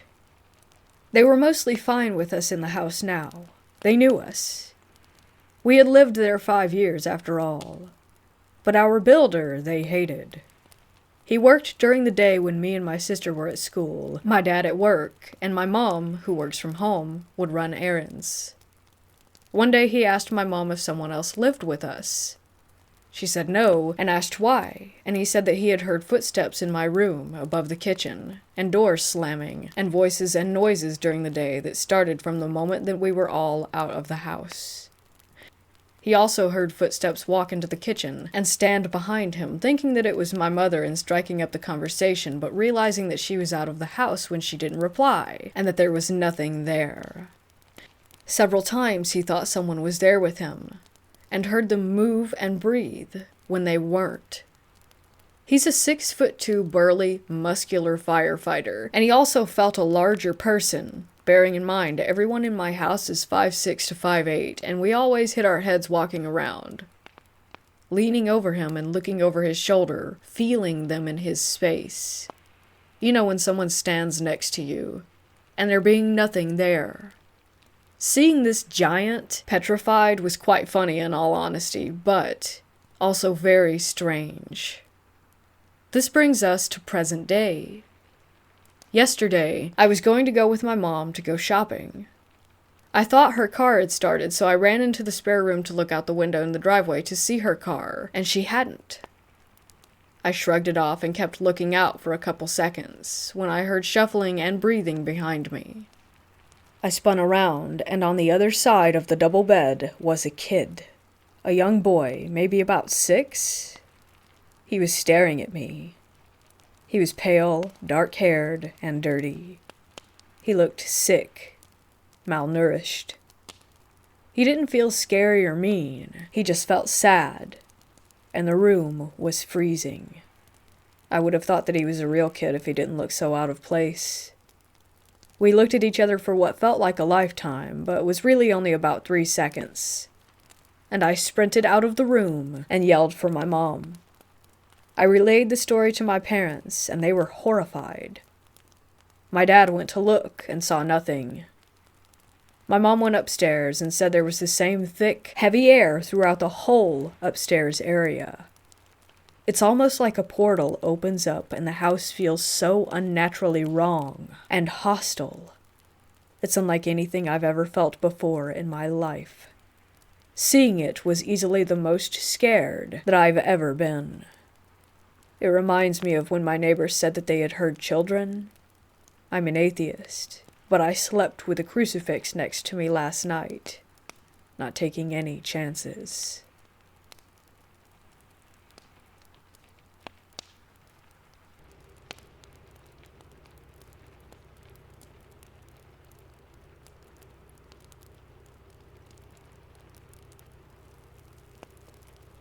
I swear up and down that this story, as much as it sounds like it's a made-up, run-of-the-mill scary doll story, it is 100% true and still terrifies me. When I was a kid, I would spend a lot of time in Texas with my brother and stepmom, mainly just my brother and stepmom because my dad was in the military, and would frequently go on long trips, leaving us alone in whatever house that we happened to be living at the time. When I was about 5, we moved to a very large, old Victorian house. It had 3 stories, not including the attic and the basement, lots of rooms, and as a little kid I found it was very fun to explore. In the attic, there was a ton of old junk that the owner of the house was storing while we were renting it, including a huge collection of beautiful, handcrafted porcelain dolls. There were hundreds of them lined up neatly on the back wall in a glass case, standing on their little stands like an army ready for command, and as a little girl who loved ribbons and bows and anything girly, I was entranced. One doll in particular stood out to me. It had beautiful red hair, it was a green-eyed doll in a blue silk dress with a matching ribbon. I begged my dad to let me play with her. I felt like I needed to hold and love her and have tea parties with her. He of course refused, saying that the dolls were worth more than I could imagine and that he wanted his deposit back when we moved. He kept the door locked for good measure after catching me more than once staring in awe at the doll. A month went by and I had all but forgotten about her, choosing to simply explore the house and play in my basement room with my Barbies. That is until one day when I came home from dropping my dad off at the base and found the red-haired doll sitting on my bed. I was ecstatic, thinking that my dad had given me the doll and left it as a surprise, so I proceeded to play with the doll every second of every day until my dad came home. As soon as my dad saw the doll, he flipped out and yelled at me, spanked me, and took the doll away to lock back up in the basement, and only got more aggravated when he discovered that the attic door was still locked, and he was the only one to have the key. He couldn't figure out how I could have possibly picked the lock, and re-picked the lock, to lock it back. His solution was that I had somehow convinced my brother to do it for me. Another month went by and my dad installed another lock on the attic, warning me and my brother what would happen if he found out that we had been in there again while he was gone. That very night, when we returned home, the doll sat on my bed again, leaving me wary of its presence. Something that had once made me so happy now made me cautious and anxious. I told my stepmom, who immediately became angry and slapped me, and then my brother, and tried to return the doll, only to find the attic door, once again, locked. She tore the house apart trying to find the keys that she was positive we had hidden until giving up and locking the doll in her room. The night my dad came home, I was terrified. He wouldn't speak to me or my brother at all. He only gave a short speech about how we needed to go to our rooms and not come out. The next trip he made, we didn't see him off to the base. We sat in our rooms and had a quiet evening alone. I spent the night sulking and trying to figure out how the doll had gotten back into my room. Later, after I had fallen asleep, I heard soft music box sounds that slowly woke me up. I felt something near my feet, and thinking it was my cat curled up, I reached down, only to find, instead of fur, a handful of hair. I turned on my light and screamed. What looked like every doll from the attic was in my room. They were sitting at my tea table on my dollhouse and positioned in standing position on my bed and in various parts of my room. My door slammed open, and my dad appeared in the doorway where he had apparently been waiting for me to head to the attic to claim a doll. He took one look at them, grabbed me, and ran out of the house, dragging my brother and stepmom along with us. He refuses to speak of them to this day. The most important part of the story is the backstory of the red-haired doll. Apparently, the original builder and owner of the house had a daughter who died when she was about 8, and it was customary to make a doll of their likeness made out of their real hair and dressed in the same clothes that the child had worn. I think it was that little girl, because I have never felt like it was dangerous to play with the doll. I just felt like she was lonely and wanted to make a friend.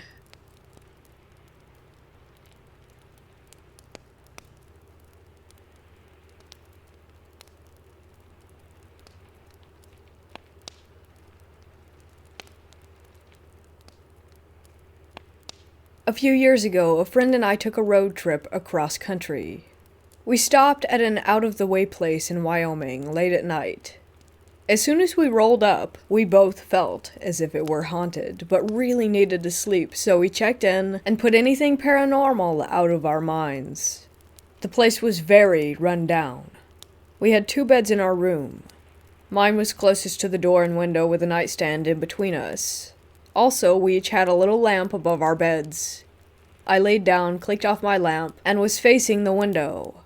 While lying down, I saw a black, shadowy figure cross the length of the wall and then vanish. About 30 seconds later, after I had laid my head down, my friend began playing with my hair. I sat upright and said, "What the?" But she was in her bed, 5 feet away, reading her book. I didn't say anything because, as mentioned, we just wanted to sleep. Later that night, my friend woke me and asked if she could sleep in my bed with me. I said yes, but didn't ask why. That morning, we had confession time. I told her that I thought that she was playing with my hair, that's why I sat up in bed before falling asleep. She said that she had looked over and saw a black, shadowy figure hovering above me at the moment when I had looked up. During the night, after she had turned her light off, someone was playing with her feet, rubbing them, massaging them, etc. She couldn't get any sleep and was freaked out, which is why she cowered over to my bed. That morning, we asked the waitress in the very creepy stuffed animal heads on the wall, dark, musty coffee shop if the place was haunted. She said she wasn't allowed to comment on that.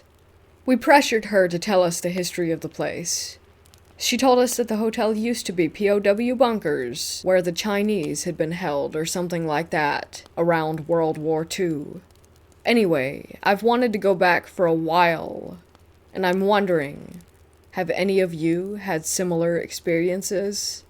The hotel was in Wyoming, well off the beaten path.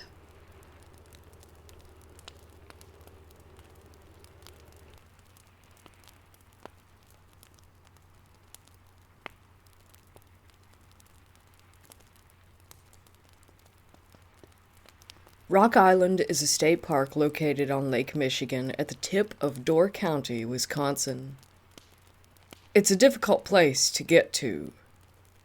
You have to take a car ferry from Ellison Bay to Washington Island, drive across to Jackson Harbor, then take a pedestrian-only ferry from there to Rock Island.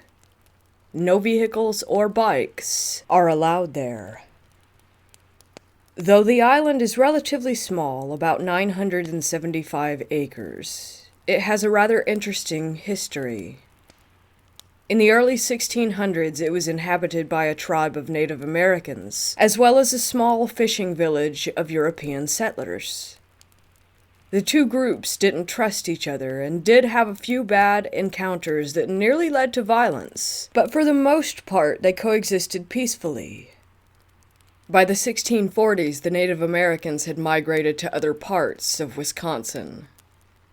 Shortly after their departure, some settlers reported seeing a new group of people on the island. They appeared to be more white settlers. However, they wore strange clothes and kept to themselves. No one from the fishing village was ever able to speak with one of these new settlers, or even find where they were living. It was around that time that strange things began to happen. Livestock, it's not mentioned which animals, were found slaughtered in the village. Blood was found marking some of the buildings in the village. On a different night, a building used for meat preservation burned to the ground. The villagers felt that these actions must have been taken by these new people. They intended to find them. After a thorough search of the entire island, though, including the wooded inland area, not a single person was found. The strange occurrences seemed to stop soon after the search, and none of the settlers were ever seen again. In 1836, a lighthouse was built on the northern part of the island. After construction was finished, it was inspected, and the report read, "The material of which the lighthouse and dwelling are made are of the best quality, and the work was done in a substantive and workmanlike manner." David E. Corbin was appointed the first keeper of the light on December 19, 1837. Only 3 years later, in 1840, despite the apparent quality of the construction of the lighthouse, Corbin began complaining of plaster falling from the building and that some sort of liquid would ooze through cracks, leaving the house constantly damp. Corbin was totally alone most of the time in the lighthouse. Some said that when visiting him he would stare at a certain wall, and sometimes spoke vaguely of the other visitors. In 1845, after 8 years of relative solitude at the lighthouse, an inspector visited the lighthouse keeper and determined that while Corbin was fulfilling his duties, he was behaving strangely. The official report says that the inspector ordered Corbin to take a 25-day leave of absence to find a new wife to live with him at the lighthouse. However, some think that the inspector was startled by Corbin's mental state after the years of isolation and thought it would be best that he spend some time away from the island. In 1852, Corbin reportedly fell ill and died that December in the lighthouse. He was buried in a small cemetery just south of the structure. The next lighthouse keeper also reported the surprisingly quick deterioration of the lighthouse. Some friends, having visited the new keeper at his dwelling, said that he would talk of seeing things in the house at night, but would not elaborate on what it was that he had seen. In 1858, after only 22 years of service, the original lighthouse was torn down, and a new one was built. From that point on, the lighthouse keepers were required to have an assistant keeper or family member stay with them. No odd events were further reported in the lighthouse logbook outside of strong storms and occasional shipwrecks, with the exception of January 20th, 1876. The keeper at the time, named Betts, reported that he saw 2 men attempting to row to the mainland from Washington Island. He wrote that a terrible storm came up shortly after their departure, and that they had never made it to their destination. Over 3 months later, on May 3rd, 1876, Betts wrote, "The 2 men who were lost last January have been seen several times. Once from Caney Lighthouse and once from Jacksonport. The men were apparently frozen stiff and sitting upright in the boat among a mass of ice.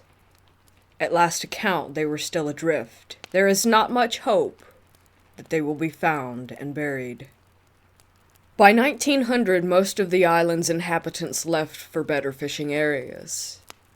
In 1910, a successful business owner and investor named Chester Thorderson purchased all of the island, with the exception of the land occupied by the lighthouse. He used the island as a private summer retreat from his business in Chicago. Thorderson is responsible for the unique and mystifying buildings and structures that remain on the island today. On the south end of the island, he built a giant stone hall containing a boathouse on the lower level. A stone water tower was constructed on the east side of the island, and an imposing wooden gate was erected to the west. The Great Hall was used as a library to store Thorderson's immense book collection.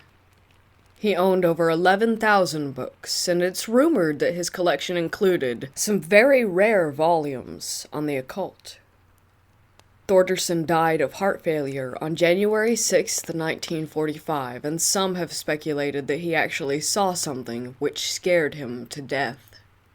The history I've provided here has been to give context for the experiences that I myself have had, directly or indirectly, on Rock Island.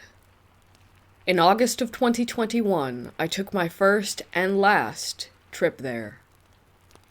After taking the 2 ferry rides, I arrived at around 2 p.m. I had booked the remote campsite E, which is a backpacking site that's a little over a mile from the dock. I took my time enjoying the scenery on the hike to the camp's location, taking a couple of breaks also due to the weight of my pack. I was definitely packed more than necessary for camping. I got to the site and set up my tent, got everything situated. I then began gathering sticks and driftwood from the beach to start a fire. On my 3rd trip back from the beach, before I got back to my site, I heard a single, high-pitched, squealing sound coming from the forest.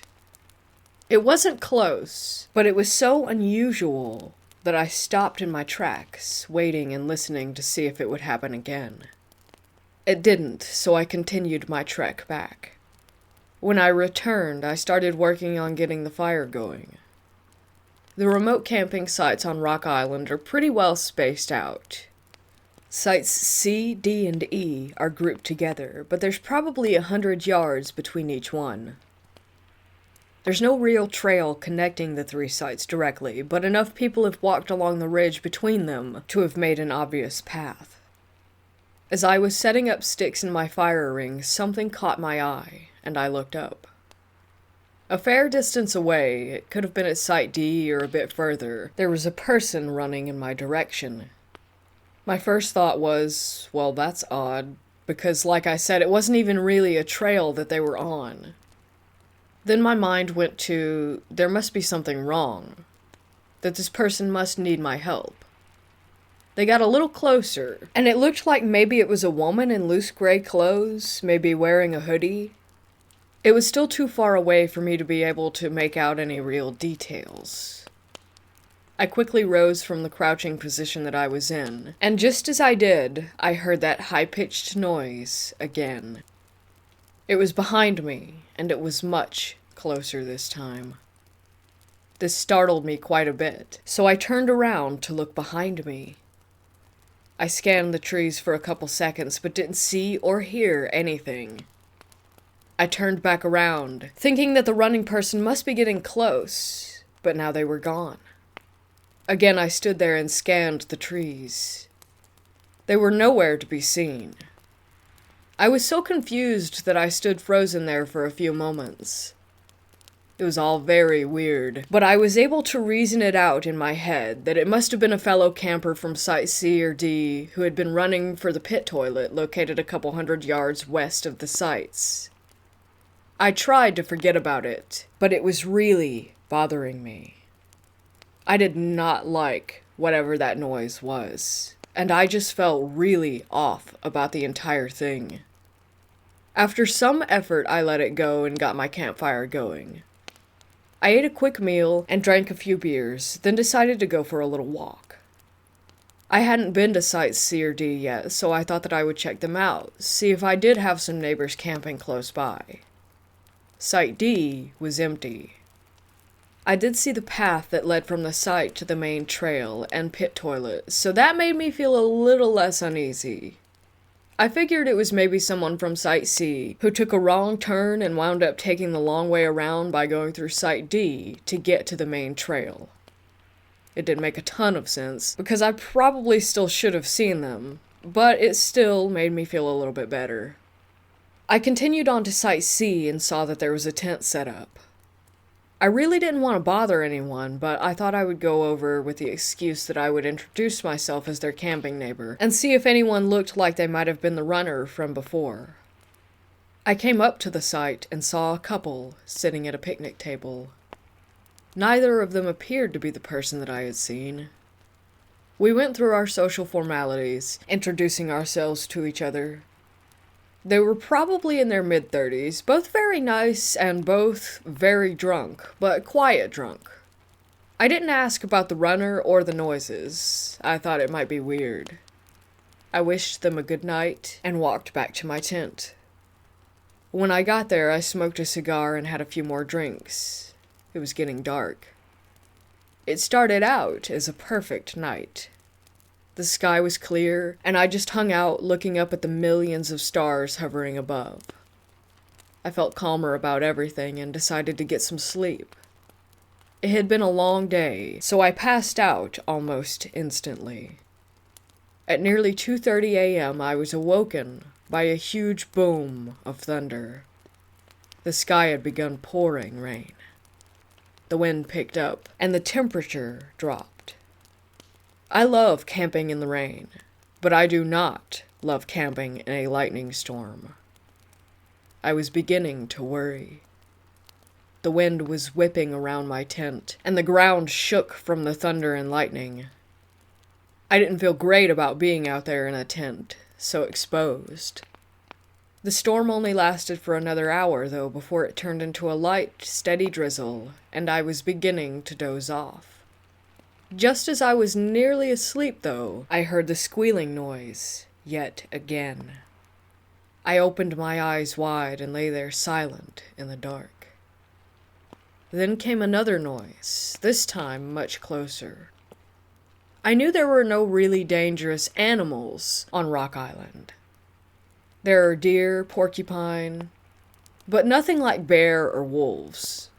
Still, knowing that didn't do anything to reassure me. There was just something about that sound that made me incredibly uneasy, even paranoid. I keep calling it a squeal as well because that's the best description that I have for it. It sounded to me like a pig squeal. I honestly don't know that much about pig noises, but that's what I thought of when I heard it. An injured, angry pig squeal. I continued to lay in my tent and started hearing footsteps outside. It was still raining, so the sounds were a little buried in the sound of the rain, but it definitely sounded like a large animal or another human that was walking around. I sat up and took out my knife.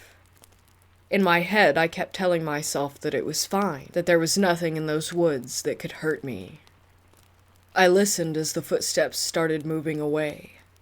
Then I just sat there, still holding my knife, for about 10 minutes without hearing anything. I kept internally telling myself that it was just an animal, everything was fine, and that I was being stupid because I just needed to get more sleep. Just as I was about to lay back down, however, there was yet another squeal.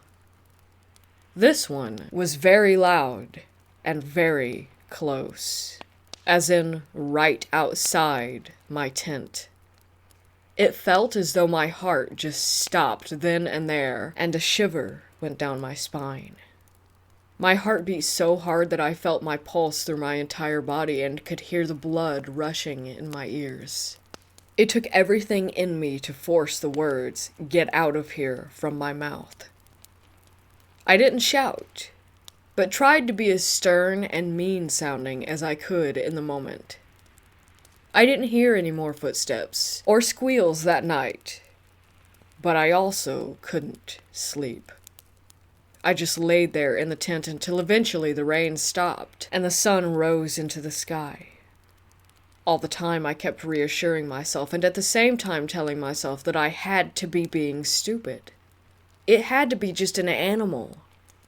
It was probably 7 a.m. before I decided that I had to get up to relieve myself. As soon as I unzipped the tent flaps and stepped out, I saw that the site's picnic table had been flipped upside down. When I saw this, I was surprisingly calm in my reaction. I simply thought, okay, this is enough, I'm leaving the island today. I checked my surroundings. Nothing else seemed out of place. I eventually reasoned that the wind had blown the table over during the previous night's storm. It still seemed weird, though, because the table was heavy, and I felt like I would have heard it being turned over. I made some cold instant coffee, had a bite to eat. I started feeling better again, so I decided to go for a hike. I must admit, I get pretty easily scared when I'm camping in the woods by myself. Maybe that's natural. After breakfast and getting a bit of sun, I realized that nothing I heard was really anything that couldn't be explained.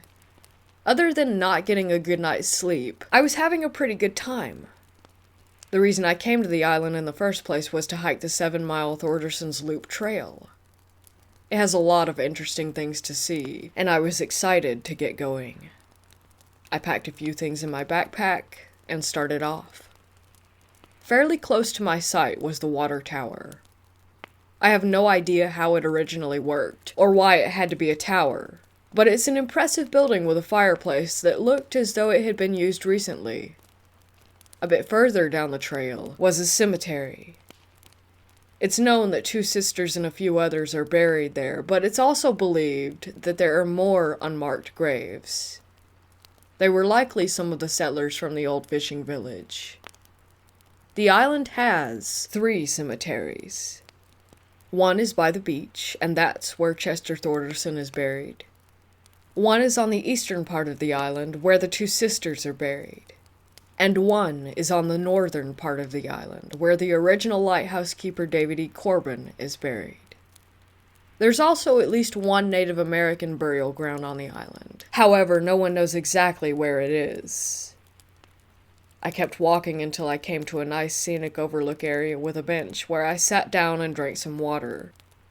That's when I heard someone talking on the trail ahead of me, though I couldn't see anyone yet. There was a bend in the trail, and the trees were thick. I sat on the bench waiting for the people to appear. The voices were coming closer, and I could tell that they weren't speaking English, but I couldn't place what language that it might have been. Both voices were very deep, guttural. Then, from deep in the woods, I heard a loud call. Immediately, both of the voices I was listening to responded with a call of their own. I kind of smiled because it sounded like they were mocking whatever had made the sound in the forest. I got off the bench, put my backpack back on, and started walking further down the trail from them. I never actually saw the people, though. The rest of the hike went well. I visited the grave of David E. Corbin. I took a self-guided tour of the lighthouse. I passed by a wooden gate that seemed to have been used as part of a larger structure. Next, I went past the great hall and dock area from where I had arrived on the island and visited some of the other structures. Next, I came across the cemetery housing the body of Thorderson himself. And finally, I finished the loop by returning to my campsite.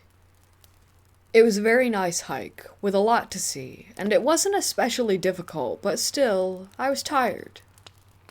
I did go down to Camp C and ask the couple from the night before about how they had fared during the storm, but they had already packed up and left. I was disappointed because I'd also considered asking them whether they had heard the squealing noises. The rest of the evening was uneventful.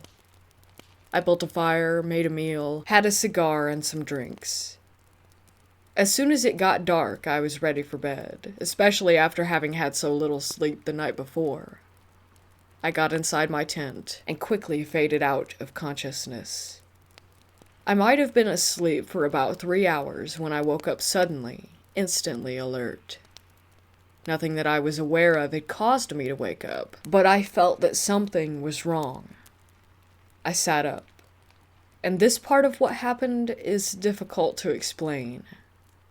A feeling of complete dread washed over me.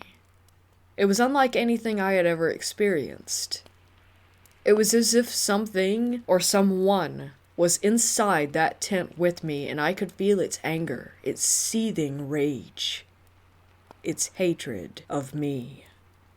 Something very bad was about to happen, and I couldn't do anything about it. I started to shiver uncontrollably. There was a smell in the air, that of garbage or rotten meat. It was so strong that I wanted to throw up. I couldn't even move, though. I was frozen, and even weirder is that I accepted whatever was about to happen to me. Like my brain was telling me that whatever was about to occur, even if it were death, that it would at least be relief. Then I passed out. At least, I have to assume that I passed out. That's all I remember anyway, until waking up around 8 the next morning. I opened my eyes to discover that I was laying outside my sleeping bag on top of it, and my legs were in an unnatural and uncomfortable position. I was on my back, with my left leg straight out, and my right leg was bent so that my foot was up against my left knee. My heart was pounding, but I kept telling myself that it was a dream, and that I was leaving right then. I packed up very quickly and started off toward the dock to catch the first boat off the island. Since it wouldn't be arriving until 10:30, I had a little time to kill around the Great Hall and dock area.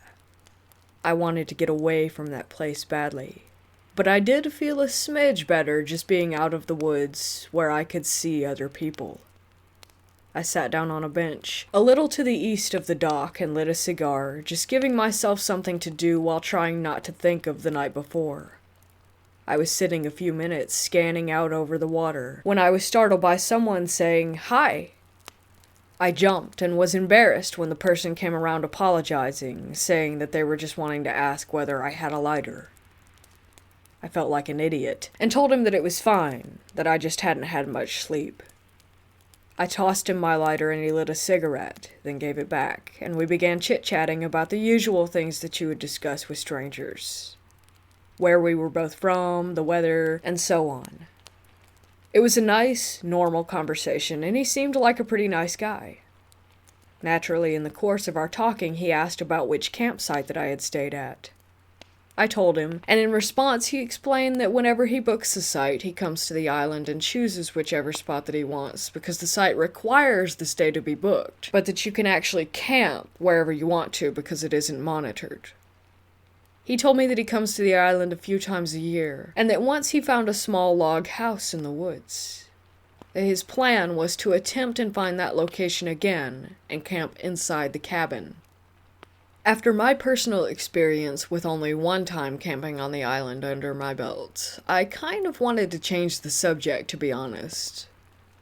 Then he asked if I had heard the screeching sounds. I knew that he was talking about the squealing.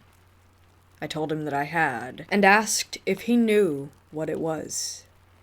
It took a second for him to reply, and when he did, I saw his face change. He had this expression on his face as if he were debating whether or not he should tell me. As if it were some kind of secret.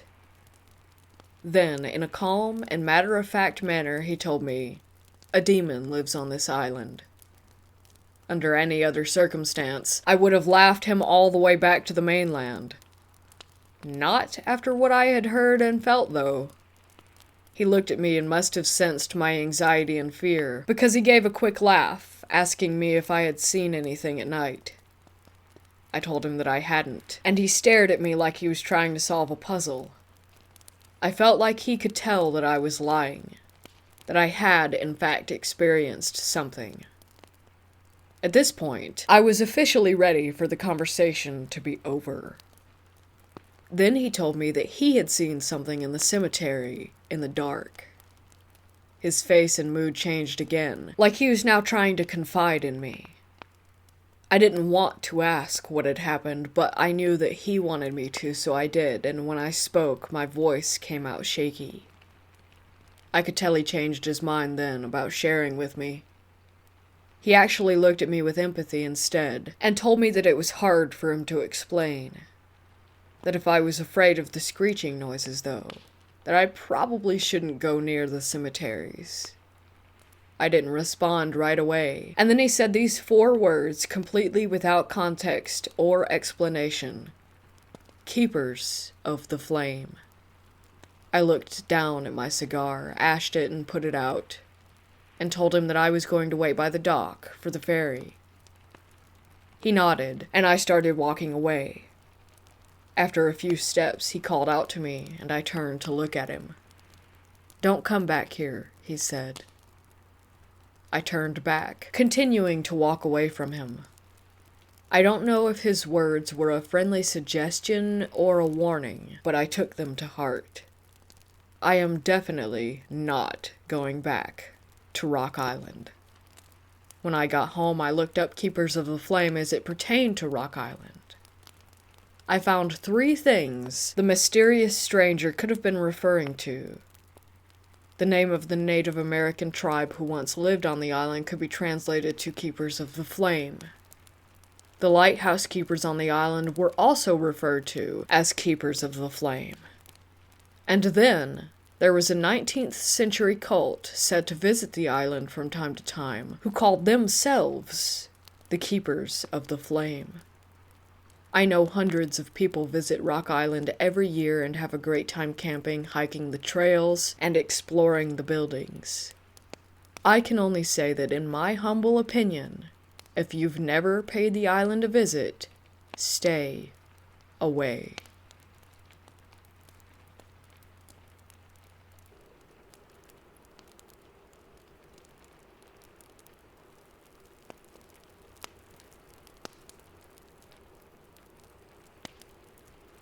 My unit in the U.S. Army was deployed to Iraq in April of 2006.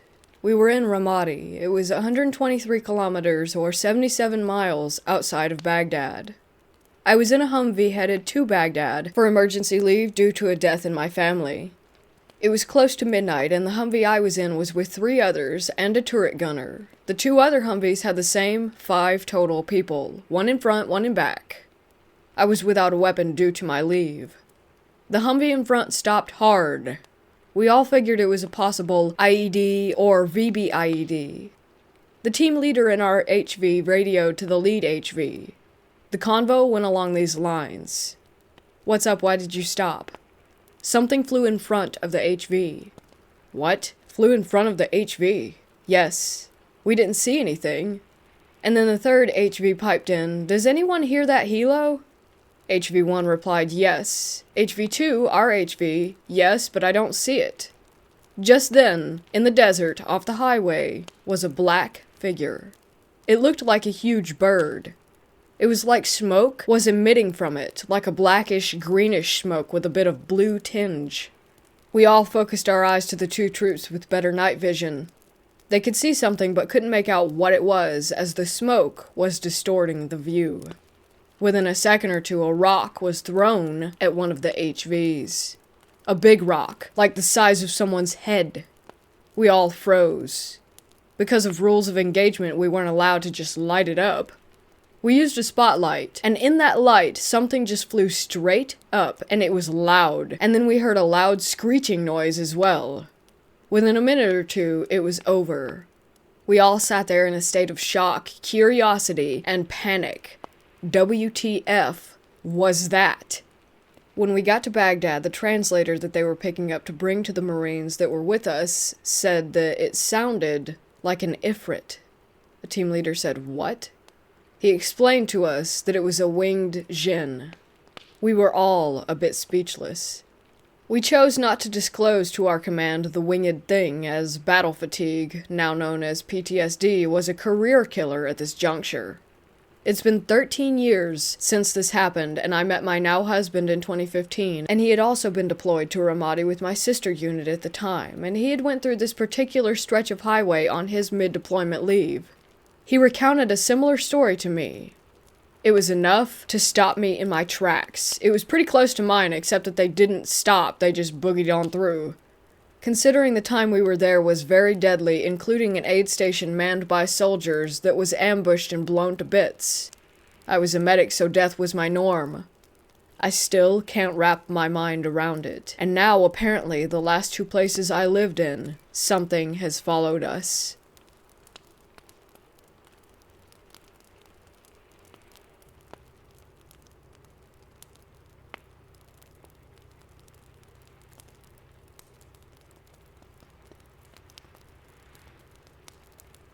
I was going to my sister's graduation in Binghamton University, and my family rented out a quote-unquote well-priced Airbnb for 2 nights. The only one that had 5 bedrooms, because extended Chinese family. It was a Victorian-era house, completely decked out with Victorian American aesthetics. It had trinkets, paintings of serious children, photos of even more serious people. It had ornate floral wallpaper and dolls. Many dolls. We were picking out bedrooms, and no one in my family wanted the room with the creepy dolls. I'm not superstitious, and I didn't see the room, and I didn't understand the gravity of the situation, so I was like, sure, I'll take the room with the dolls. You see where this is going. As midnight approached, I got tired, even after being energized by a tiny bite of baklava and an espresso, so I was the first to go to bed. I went into the room and saw the dolls. They were locked inside a glass case, all facing the bed. I was like, okay, don't be silly. Also, you're a brave trans girl, and they're probably more afraid of you than you are of them. Because you're something they've likely never encountered before. Silly thoughts. I decided to take out my pocket knife and sleep with it at the nightstand, so that I would have some protection. I watched YouTube for a while, and turned off the lamp, and went under the covers. I felt the dolls staring. But my rational side told me, it's all in my head. By 3 a.m., I was half-conscious. I was slipping in and out of pure unconsciousness. While I was in a dreamlike state, I was aware of everything going on around me. The dolls just kept staring. Were they next to me? I was afraid to open my eyes. I blinked and I thought, it's okay, I have protection. I didn't dare look at the knife on the nightstand. I was afraid that I would see a doll next to me. Then I remembered, statistically, armed victims of assault tend to have their weapons taken away and used against them, and I thought, oh my god, I am going to be stabbed to death. Then I heard vividly, in a playful, childlike voice, it would be my heart's desire. I immediately became alert. It was like R2-D2 rebooting after being in low power mode. Adrenaline rushed through me. I heard a ringing in my ear as my awareness went from 0 to 60 in a split second. I stayed like that until the sun started to rise at around 5 a.m. That was when I fell back asleep. When I woke up, I dreaded having to sleep there again for yet another night. That night I thought, you know what? Violence begets violence. So I slept with my pocket knife in my bag instead. I fell asleep and slept peacefully through the night.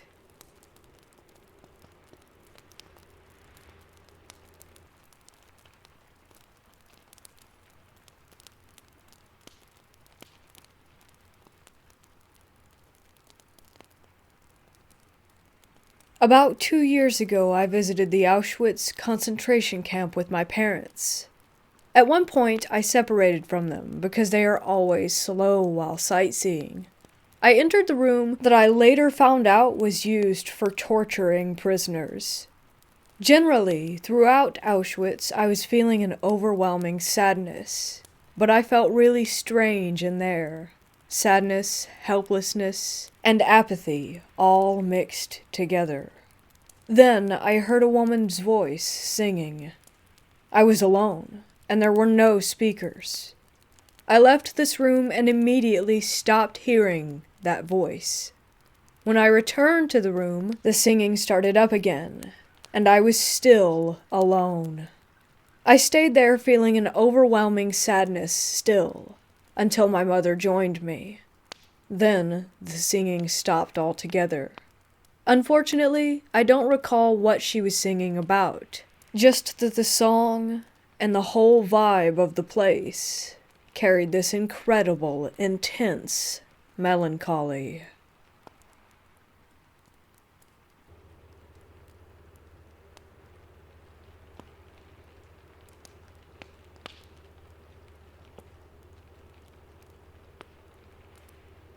I traveled quite a bit when I was younger, specifically in the Pacific Northwest of the US, as that's where I'm from. Whenever my single mother, older sister, and I took a break at the various rest stops along the way, I was almost always met by an older woman, likely in her 50s, early 60s. She offered my sister and I a variety of treats, generally hot cocoa and cookies, or lemonade depending on the weather. We always took it graciously. I think my mom assumed that we always bought the things with our allowance at the little shop that's sometimes integrated into the rest stop buildings. But I always remember that woman being at a white plastic table with black legs and never charging us any money. She never spoke. She was the highlight of many trips. I always felt safe and attribute her presence with my love for road trips and rest stops in general. Well, I brought her up a few years back in conversation with my mom and sister, and while my sister seemed to remember her, my mom did not, and pointed out how ridiculous that would be. I honestly hadn't thought much of it since I was 8 or 9, and just took her to be part of the travel experience. But our trips spanned everywhere between Idaho and California, and I know that I saw her at least once every trip from ages 5 to 8. As the chances of us coincidentally meeting so often without my mom noticing are very slim, I can only assume that there was something going on. I know that this could be a muddled memory and have generally ruled it out as one, but I have had many ghost experiences as a child that I hesitate to abandon entirely. Does anyone else have any similar experiences that might be related? If this kind woman is still helping wandering children keep their bellies warm, I would love to leave her a thank you on my next voyage.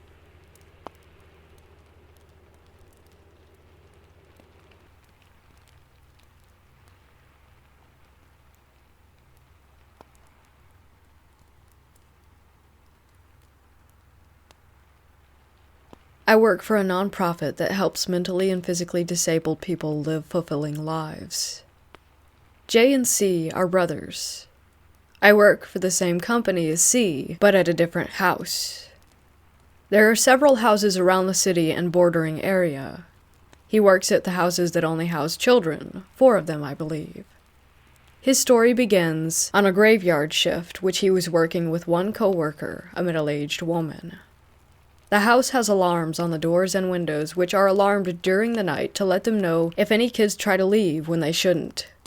C was downstairs in the office. His coworker was upstairs cleaning. Suddenly, the alarms in the house went off, every door and window. He sprang up, assuming that the clients were planning some mass breakout, as he would later refer to it. He yelled up to his coworker to head out one door. He went out the other, frantically looking for whoever was outside. He saw one client standing beneath a tree, but apparently not in any hurry. He thought he recognized the client to be someone we'll call B. He said, "B, head back inside," or something to that effect. He continued searching for the other clients, but after running around in a panic, found no one. He gave up and headed inside to reconvene with his coworker. He said he found B, but no one else. She stunned him when she revealed that everyone was inside, never having left, including B. He said she must be mistaken. He was just outside beneath a big tree in the backyard. She had fear on her face when he insisted this.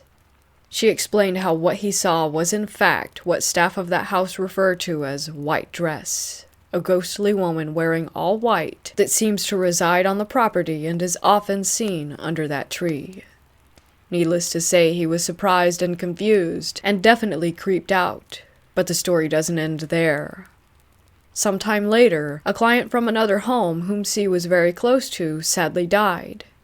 He was sick for a while, and C was present for his final breaths in the hospital.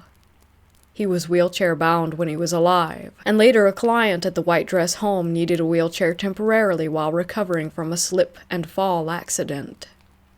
They brought the wheelchair that used to belong to K. Right away, B began fixating on it. When it was no longer in use, B would take it for his own enjoyment. Staff took note of this, and couldn't explain why he loved it so much. He would take it outside to a small hill, push it down the hill empty, and then return it to the top and do it again, over and over. B is nonverbal, in that he can't speak with spoken language, but he does understand speech and communicates using gestures. One useful gesture has him select staff's right or left hand in a sort of this or that conversation. For example, I could hold out my hand and say, "B, do you want tacos for dinner?" Identify it as my left hand option. Or do you want burgers for dinner? Right hand. And then he would choose.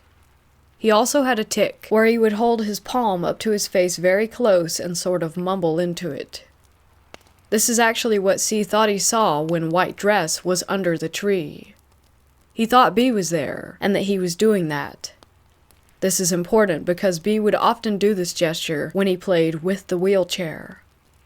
Staff got curious and thought that they might be able to determine who B was talking to and playing with in the wheelchair.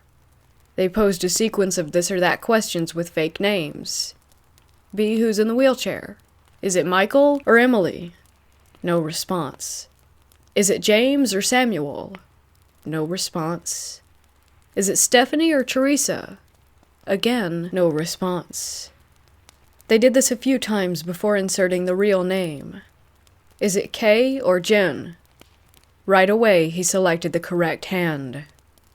Everyone present was shocked. According to C, he was the only real link between Kay and this house. B and Kay didn't know each other, and he didn't believe anyone talked of the previous owner of the wheelchair, so he can't explain how B seemingly knew Kay's name. The story still doesn't end there, however. For reasons unknown to me, C took the wheelchair home for a while. Maybe it was a keepsake. Regardless, he brought it home with him and weird things started happening around his house. C and J, like I said, are brothers. They live in a big house and rent it out with their girlfriends as well as 2 others. One day, everyone was out except for J as well as C's girlfriend. Both of them claimed that the door to C's room slammed much too loudly and hard to be explained by wind, especially since no windows in his bedroom were open. This happened a few times while the wheelchair was there, which is made more interesting when you know that Kay would often get C's attention by slamming doors. Jay said other strange things had happened once the wheelchair arrived too, but I'm not sure what they were and don't want to confabulate the details. I do know that he claimed to once hear someone calling out his name, but no one was home except him. As I said in the opening of this post, both J and C were and still remain skeptics. They agreed that these events are all strange, but ultimately they aren't convinced. I too am what I call a hopeful skeptic. I would love for any sort of paranormal subjects in the world to be verified, but I guess I just need to see it myself to believe it.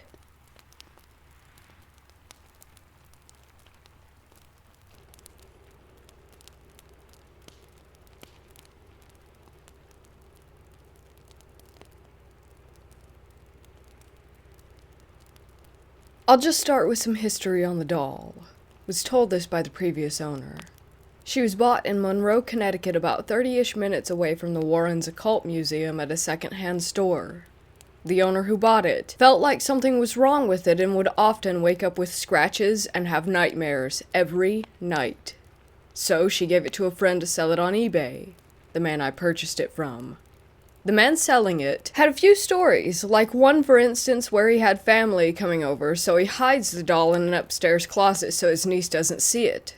The family slept downstairs, and the niece woke up at 3 a.m. crying from a nightmare, and she described the doll he had upstairs. But she never went upstairs and had never seen the doll in person, didn't even know it was there. After that experience, he wanted to sell the doll and didn't feel safe with it, so he put it in a storage unit. The company he was using called him, asking for him to come and open the unit for them to prove that there was no animal or person in there, as the security guard had heard banging and movement in the storage locker at night. I am very interested in the paranormal, so I have a collection of Ouija boards, a haunted music box, and an exorcism kit from the 70s. So I decided to purchase this doll. When it first arrived, I took it out of the box, and all 4 of my dogs started growling very, very aggressively and moving backward away from the doll. To clarify, my dogs love everyone. If a stranger broke into my house to rob us, they would greet him with wagging tails and licks. This behavior was very odd for them. As I said earlier, I have an exorcism kit, and with this kit there's a cross that is almost locked in place with 2 pieces of metal. And around 30 minutes after removing the doll from the box, I heard a noise from upstairs. I went up to investigate, and it was the cross. The cross had been removed from the kit, and had fallen off of my shelf and onto the floor. I was the only one home, and all the dogs were downstairs with me, and my room door was closed. Ever since this experience, my family has been scared of the doll, so I put the doll back into the box, and sealed it with salt, and put it in the garage of my old house. I moved out with my girlfriend, and my family still lives there. I unfortunately forgot about it as I was packing in a hurry. I forgot to get stuff in the garage. After I moved, my mother moved into her now ex-boyfriend's house, and she put the doll in a shed. Not every night, but a lot of times throughout the week, they would look outside late at night, and the door to the shed would be open. One time when Logan went outside to close the door, he heard something move in the shed, so he went inside to check out what the noise was. When he was inside, he couldn't find anything that could have possibly made the noise, but he said he felt uncomfortable and cold, so he quickly went to leave, and just as he did, 4 truck tires that were sitting on a shelf fell right on top of where he had just been standing. Yes, this could have been a coincidence, but it felt like it wasn't, especially since the doll was also sitting on that shelf. After my mother broke up with Logan, she moved into an apartment and she put the doll in a closet. She's told me that nothing has really happened since, but when she's alone, she hears footsteps and knocks. The last few nights she's been waking up around 3 a.m. hearing noises in her room, but can never see or find anything. I'll be visiting her in January, and will be bringing the doll back home with me when I leave.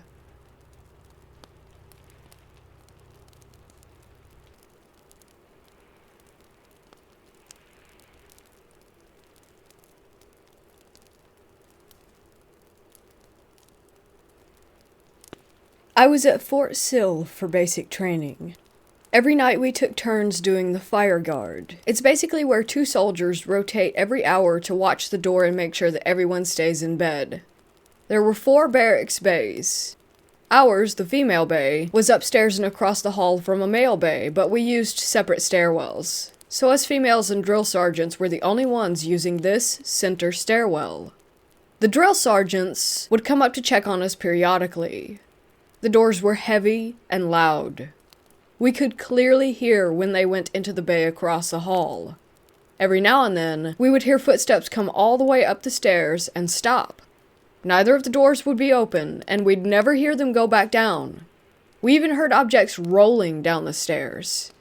You could hear them hitting every individual step as they went down. It was so scary. After lights out, everyone had to stay in bed.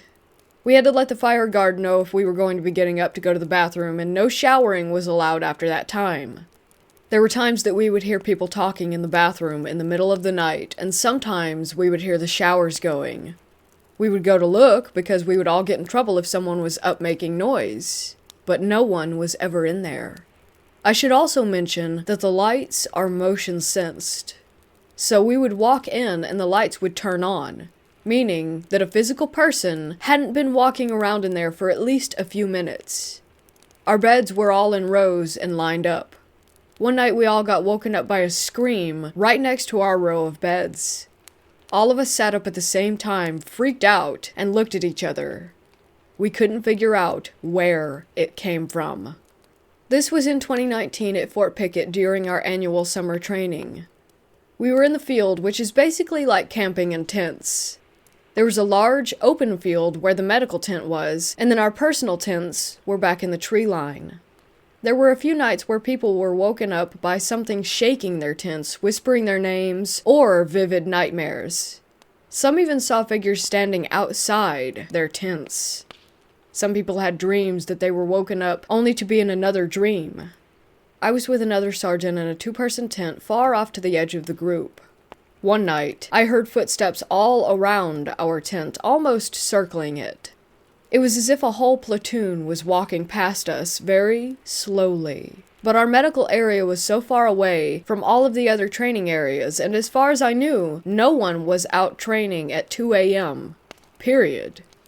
This last one happened at Fort Indian Town Gap. My ex used to tell me while he was sleeping that he saw a man or figure standing next to the bed or in the corners of the room. He often saw a man with a mustache, specifically. I don't know who that could have been, but anyway, fast forward to another annual training and we had some free time one day, so most of us decided to go back and take a nap in the barracks. The girl in the bunk next to me was asleep for about an hour when she woke up and asked me if she had been screaming. I said, "No, you didn't say anything the whole time, you were just asleep." She said that she had just had sleep paralysis and thought that she was awake. In her awake dream, she was in the same barracks with all of us, but we were all staring at her. But the thing that got me, she said that there was a man with a mustache standing next to my bunk. He was bent over and was the only person looking at me instead of her. She's a complete skeptic, and I had never told her about what my ex saw.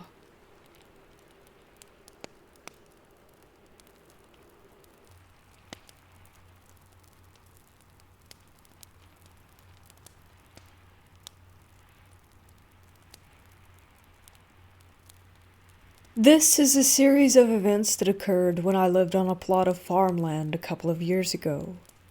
I was pregnant with my daughter, and my boyfriend worked late at night, so I was home alone a lot. Things were okay for a while, but as time went on, it started feeling strange in the house. I always felt like I was being watched while in my bathroom and the hallway right by it. I started feeling uncomfortable around windows at night.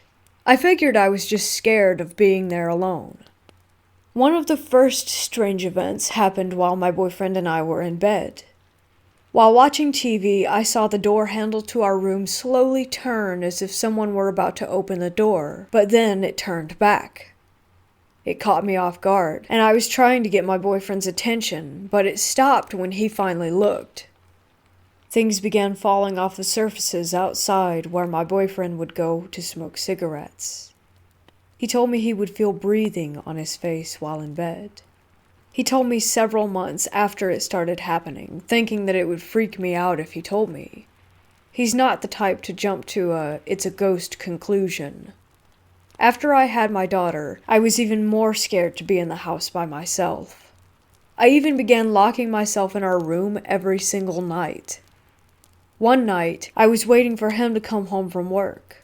It was around 3 a.m. I heard the door handle jiggle as if someone were about to come in, but then stopped. I figured my boyfriend had to use the bathroom or something. After waiting for about 10 minutes, I called him asking why he didn't come in yet, and he told me that he wasn't even home. My friend came over to hang out with me and my daughter. I was changing her while my friend was in the other room. I heard someone say, "Hello?" And I thought it was my friend, but she said she heard it too, and that it wasn't her. I would get my friend to come pick me and my daughter up frequently when my boyfriend was at work because I was so afraid. One night, I had an overwhelming feeling of danger and had them come get us. I was taking my daughter's car seat out to their car, and it literally felt like someone yanked it down and out of my hands. I didn't drop it. I don't know how to explain it other than to say just that it was yanked or jerked down. I hated being in this house. I can't even explain the feelings that I felt all the time. I was just so terrified, and I'm so happy to be out of there. We moved away 3 years ago. On moving day, my boyfriend told me there were garbage bags at the top of the stairs that were placed in a way that they weren't going to go anywhere. But as he and his brother were loading up the last bit of stuff out the front door, he saw these bags come tumbling from down the stairs. My bland storytelling does my emotions no justice. I've never been so scared just to be in my own house every night. As soon as the sun would set, the whole vibe would shift. I thought I was crazy. I was getting angry and upset far too often over nothing. I honestly dread the idea of ever going through something like that again.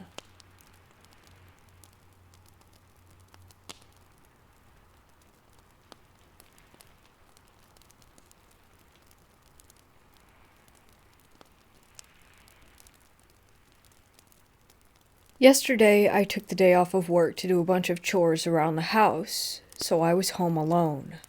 One of the things I had to do was turn in our old cable equipment and DSL router, get new equipment, and install it. My house was built in the early 1950s, that is, the upstairs part. We have a downstairs part that's a new addition built sometime in the early 2000s. I only mention this so that you can understand that the upstairs of the house is a raised foundation with wooden floors throughout. The new addition is downstairs on concrete foundation. Upstairs, you can hear the footsteps of someone walking around with shoes on their feet. Downstairs, it's a little harder to hear because there's carpeting and it's on concrete, so if someone was running across the house on the upstairs older part, it's loud and echoey. Yesterday, as I said, I was home alone. It was early in the afternoon. I was downstairs installing the new router on the very far corner of the downstairs part of the house. As I was laying on the floor trying to locate the cables and put them in the right places, I heard loud running coming from the upstairs in the older part of the house. It's not possible that someone had come in and then left, because all the doors and windows have sensors that make a chime when a door or window is open. I did not hear a chime, and no one who lived in the house should have been home. My wife was at work, and my son was at school. I quickly got up and did my best to listen to see if there really was someone in the house. I went to check and looked through each bedroom, through the kitchen, through the bathrooms. The front door was locked, and there's no way that anyone could have entered the house or run through it and left, as I said. I don't know what I heard, but it was definitely heavy footsteps, even though it was empty.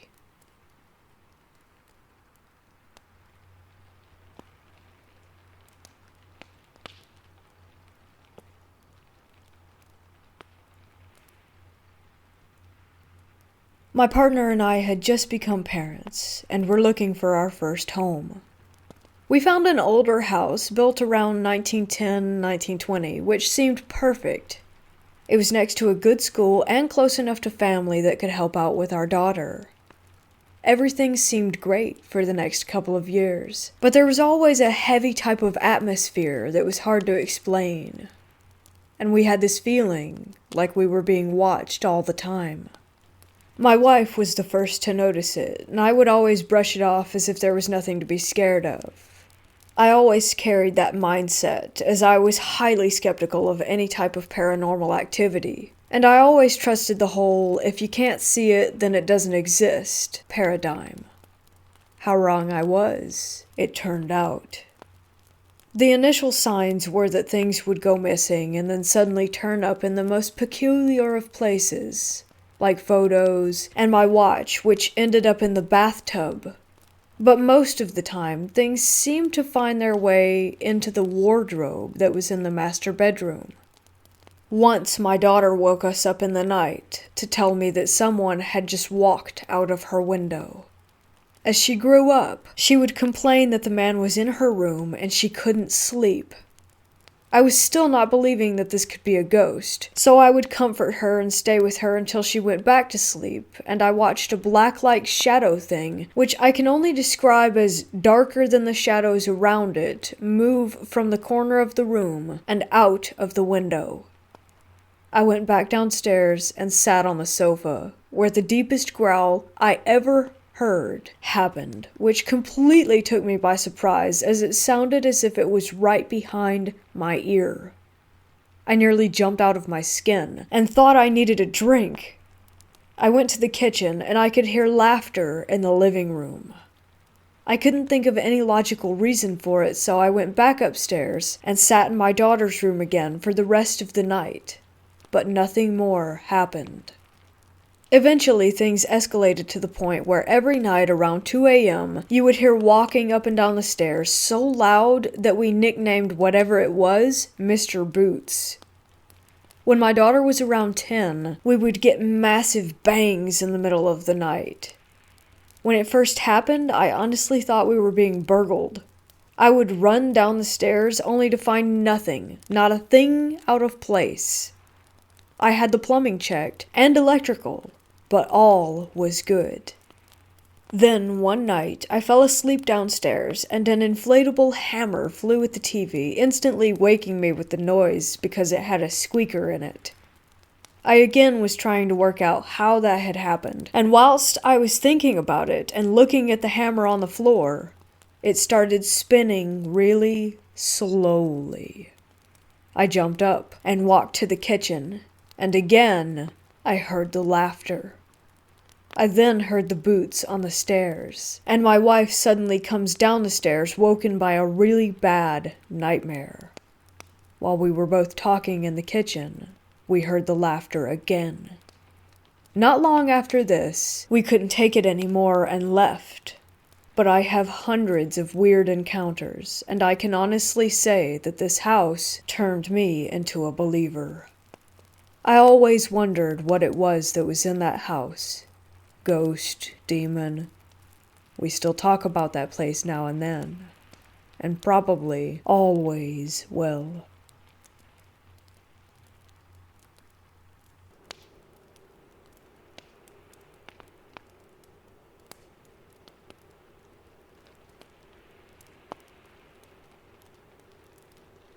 So I've been watching Bad Mood Rude, and she posted the sellers where she gets her haunted dolls from.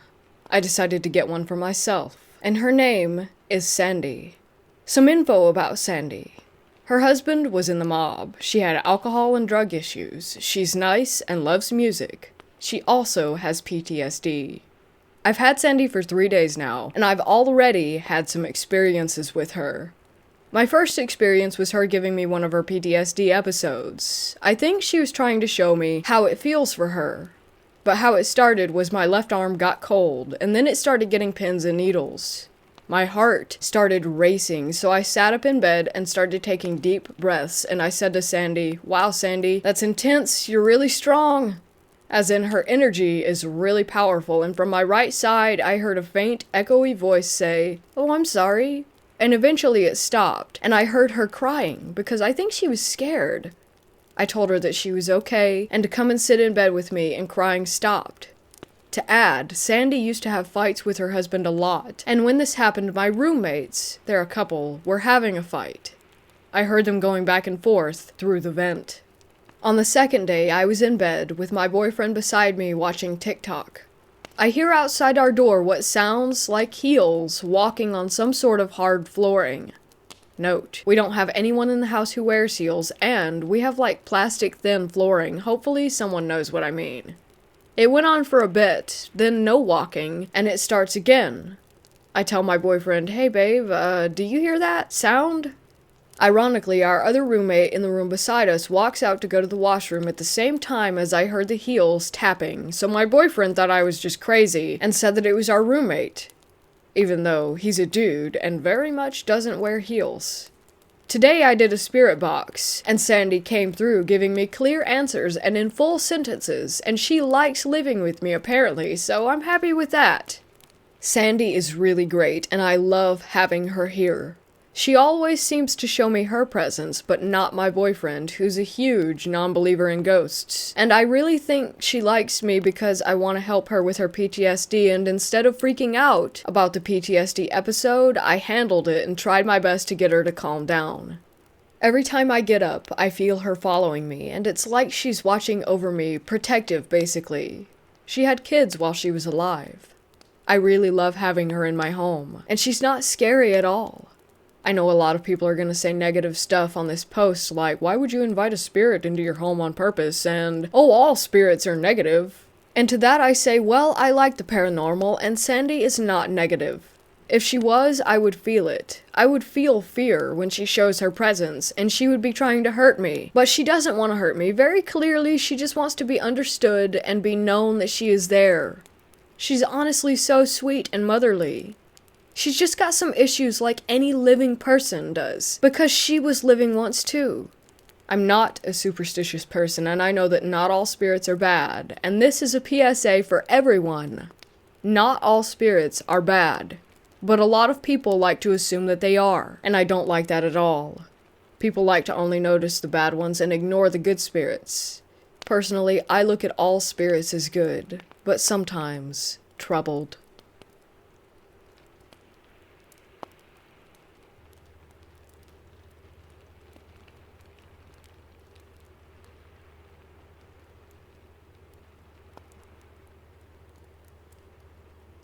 I'm an OTR truck driver, which means that I drive across the country multiple times in a month-long period. I'd like to share a story with you. On a dark July night around 2 a.m., I was headed south on US 93 highway in Nevada. I was approximately 30 miles north off of Las Vegas. Traffic was scarce. I had not seen a single vehicle for at least 40 minutes. The only source of light that illuminated the road were the truck headlights. I was on the phone with a friend of mine just chatting about random stuff when in the distance about 300 feet ahead of me I saw something on the shoulder of the road. At first I thought it might have been a turned over construction sign or a bag of some sort. But as I was approaching the object, I started to make out some features. It was a human-like figure, I thought. Just to be clear, that area is deserted and there's absolutely nothing to be found within a 25-mile radius. When I was about 5 yards away, I could see it clearly. It was a boy. He was around 8 to 10 years old, I'd say. He had a school backpack and a white plush bunny in his right arm held tightly against his chest. He was just standing there with his cold stare, completely unemotional, looking me directly in the eyes. He didn't break the stare as I passed him. He didn't even blink or flinch, and let me remind you that it's an 80,000-pound semi-truck moving at 65 miles an hour. My heart was racing. My whole body was covered in goosebumps. A cold chill went down my spine. I don't think that I have ever been so disturbed in my life since I've never had any paranormal encounters. Once I passed him, the first thing that came to my mind was that if I see him appear again a couple of miles ahead, I'm gonna have a heart attack. But thankfully, it never happened. The rest of the trip was uneventful. I still don't know what it was. I'm not trying to claim that it was a ghost or the spirit of a deceased child. I just can't find any adequate explanation to it. It was definitely not a hallucination since I was wide awake and talking on the phone. It just seems weird to me. What in the world was a 10-year-old kid doing by himself in the middle of a desert?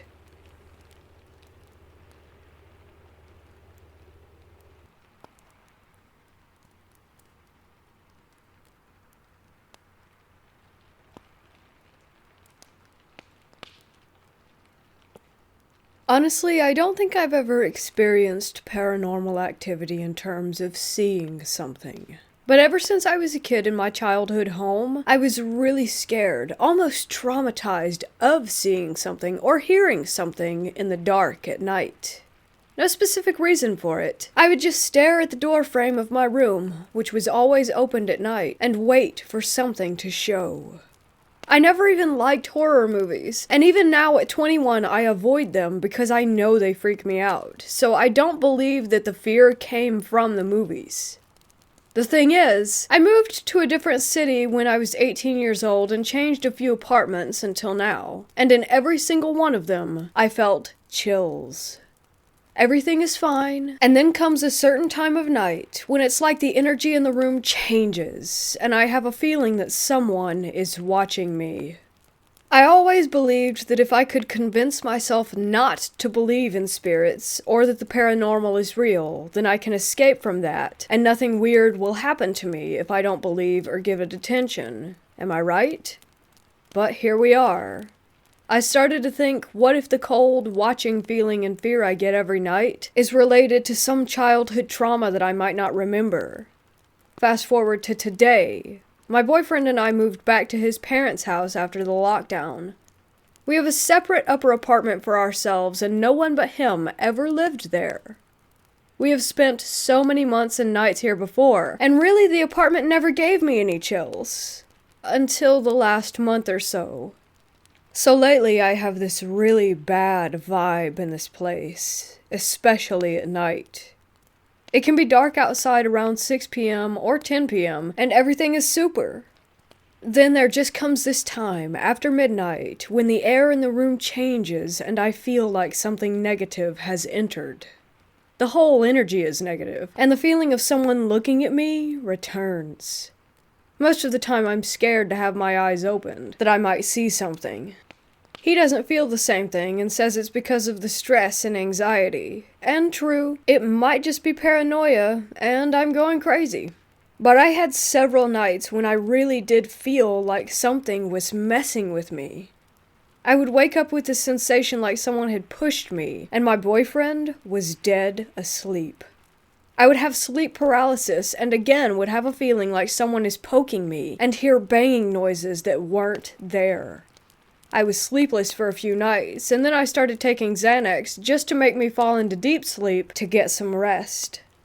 When I am able to sleep, there's that time before falling into sleep when I feel the most vulnerable because of the dark and the dead silence.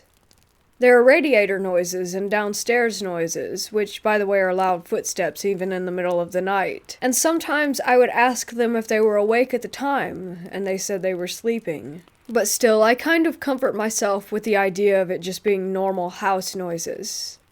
The worst thing is going to the bathroom at night. I have bladder issues, so it's normal for me to go at 1, 2 a.m. Don't know why, but I noticed this pattern. And often, I'm just terrified. I use my phone as a flashlight and practically run there. If I can hold it, I do, because that's how scared I am of the negative energy in the air. I'm so afraid of seeing a shadow or a face staring at me.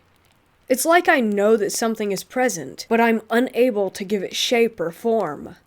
Sometimes it's like I can sense someone's breath on my face. Never thought I would write something like this because it is the opposite of ignoring the problem and convincing myself that I am imagining. But I'm not sure what to do anymore. Every night I lay in my bed, and in just moments the air in the room switches to negative, cold, and spooky. I can't live like this. It's stressing me out so much, and I just want to know if it makes any sense. Am I crazy and too paranoid so that I just imagine all of this? Or could it really be that something is there?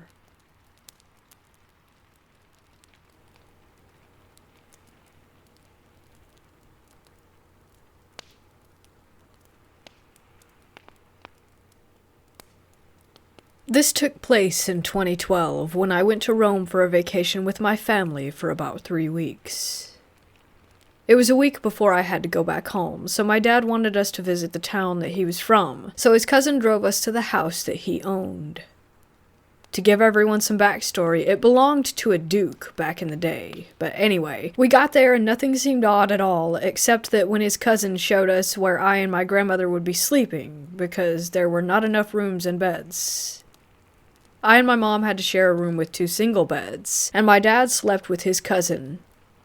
As soon as I walked into this room, something felt off, because it was icy cold, freezing cold, and it felt like I was being watched. Even my mother felt the same thing, that something was weird about that room, because the other rooms in the house did not have that same energy. I even told my father that something didn't feel right, that I didn't want to stay there, that I wanted to leave, that I got a bad feeling being in that room.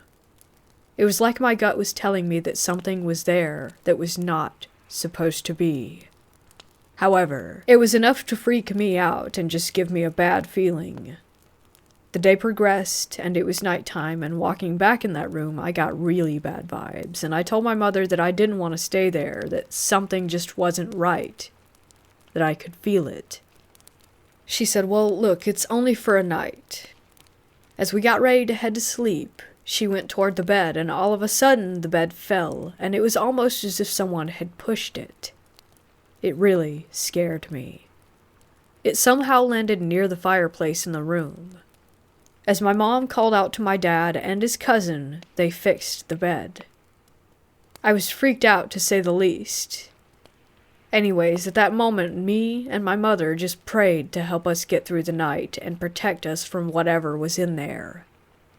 I did not sleep well, and as soon as the morning came, I was ready to nope out.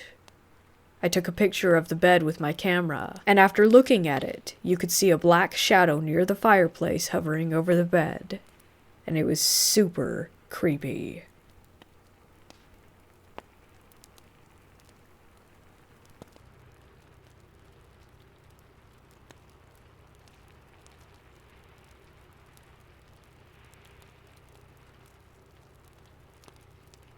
I've always loved the paranormal. Even as a little girl, I found it fascinating. I've had a few encounters in the past, and my house is also haunted. But on to the first paranormal experience that I ever had. I was watching the 1994 version of Little Women with my mom and grandmother in my room when I saw movement out of the corner of my eye on my bookshelf where my dolls were. The air was off, but I could see that one of the doll's dresses was billowing around her, and one of my other dolls was reaching out to her. I brushed it off, as my mind playing tricks. I should mention that my mom rearranged them that day and had them all facing the same direction. Skip to the next day. I had walked out of my room because my grandmother had called me to ask me something, and I walked back in, and all my dolls were turned in different directions and facing different ways. I ran out of my room screaming.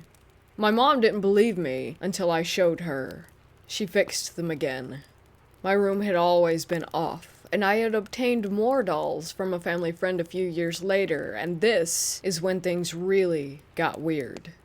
I have 2 musical dolls, and they would go off randomly sometimes. I started to feel like I was watched, and I wasn't alone. But I just brushed it off as paranoia because I had never experienced anything major other than some of my dolls appearing to move every once in a while. Skip again to college. After years of dealing with minimal doll movement, something changed. I was in my room one night, and I felt something breathe down my neck, and it scared me so much that I didn't sleep in my room that night. My parents divorced when I was 15, and my dad was dating this girl who loved the paranormal and was also a medium. I asked her when she came over to check out and cleanse my room. The moment she stepped in there, she looked at me and asked if there was a doll in my closet. My heart sank because a family friend had given me a porcelain baby doll that was practically life-size, but it had no eyes. That was the one in my closet, and she confirmed that it was the one that she was getting negative vibes from. She prayed over my room, saged it, and I still have the rose quartz in my room that she gave me. I got rid of the majority of my dolls, and I don't feel anything in there anymore. This is just one of many experiences I've had and thought I would share. I still constantly check my bookshelf just to make sure, and it's been almost 2 years since I got rid of my haunted dolls, but I don't think I'll ever forget.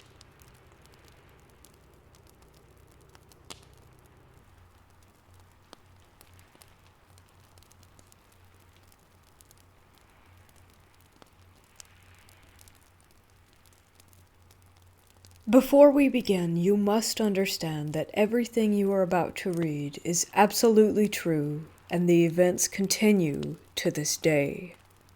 It was last summer. My girlfriend, now wife, and I finally made the big decision to move in together. Cobblestone Square is a situation of apartment complexes surrounding a central park.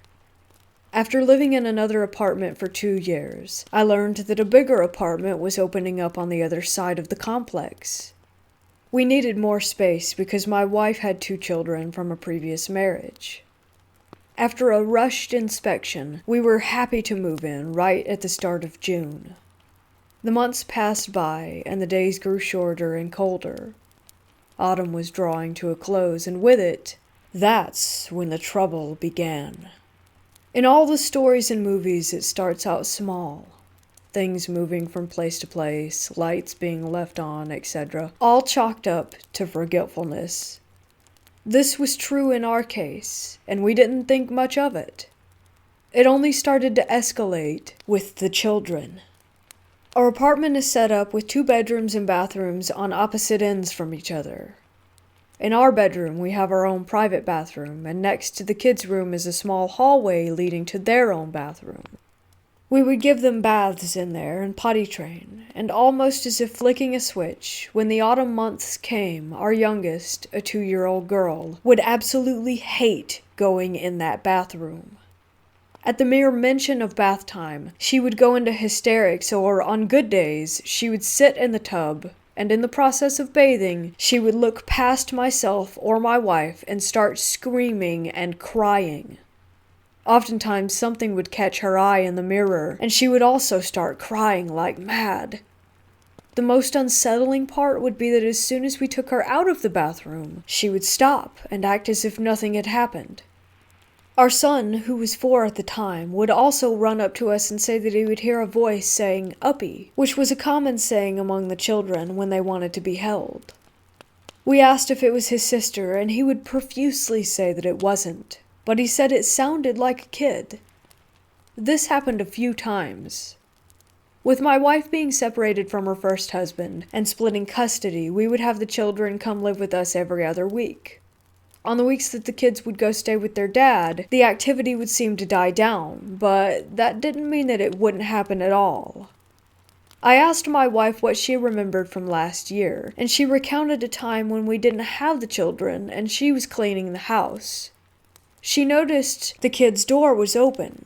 We usually keep it closed, but she thought maybe I had went into their room for something. She checked to see if I was inside, and seeing that I wasn't, she closed the door and didn't really think anything of it. It wasn't until a while later that she went to use the kids' bathroom and saw that the door was open again. She found me in our room and asked if I had opened it, and I said that I hadn't. With more incidents of lights being found on and doors opening, it all came to a head near the end of October when I was washing dishes in the kitchen. Above the sink, facing the living room, is a small window that allows someone in the kitchen to look out into the dining room and the living room, and additionally the back door, which is a sliding glass door. Important detail. After the kids had been put to bed and were asleep, my wife and I went about our normal duties and chores, trying to finish up before the next day started. As I was washing dishes, I looked up from the sink and saw in the glass of the sliding glass door the reflection of a large shadow in the hallway to the kids' bedroom. It quickly entered the bathroom, and I immediately walked over, turning on the light, and seeing nothing there. I went to my bedroom where my wife was vacuuming, and I asked her if she by chance went into the kids' bathroom for whatever reason. I wasn't surprised by her response when she said no, and I told her what I had seen. It was after this event, and subsequently Halloween, that all the activity seemed to stop. More months passed by again, and we jumped to 2020. August. As soon as the activity started again, I began to keep a journal of all the findings. That way there was a record. On August 10th, I went to the bathroom, the kids' bathroom, before going to bed, and heard a small child giggle. Both children were fast asleep. On August 11th, my wife was bathing our daughter, and for the first time in a year, our little girl started to shriek in fear until she was out of the bathroom. On August 13th, while getting ready for bed, our son knocked on our door. I'm always the one to answer, and he told me that he was afraid. He wouldn't elaborate on why, but when I laid him down in his bed, he begged for the closet to be closed. The closet has never been a problem, and a few nights after this we returned to it being opened and haven't experienced anything like it again. On August 15th, my wife and I had an argument, and I went out to the couch to sleep for the night. As I was tossing and turning, I heard a child's voice in the night say, "Uh-huh," as if answering a question. I didn't react, and forced myself to go back to sleep. Both myself and my wife have caught our son speaking to himself as well. My wife told me that once she heard him saying, "Ow, stop it, you're hurting me," and when she went to go check on him, he was in the hallway by the kids' bathroom, holding his arm. During the daytime, the kids were playing, and both me and my wife were doing our own thing. As I was sitting on the couch, our son runs behind the couch and stops, and then says, "And how would you do that?" out of the blue. I turn to him and ask him who he's talking to, and after a moment's hesitation, he says, "Nobody." I told him I heard him say something, and he then insisted that he didn't say anything. On one occasion, my wife was sleeping on the couch, and in the middle of the night heard a man's whisper say, "Don't get up," to which she promptly obeyed. It was the night after that I woke up from my sleep in bed to see a shadow shape standing over me with piercing red eyes.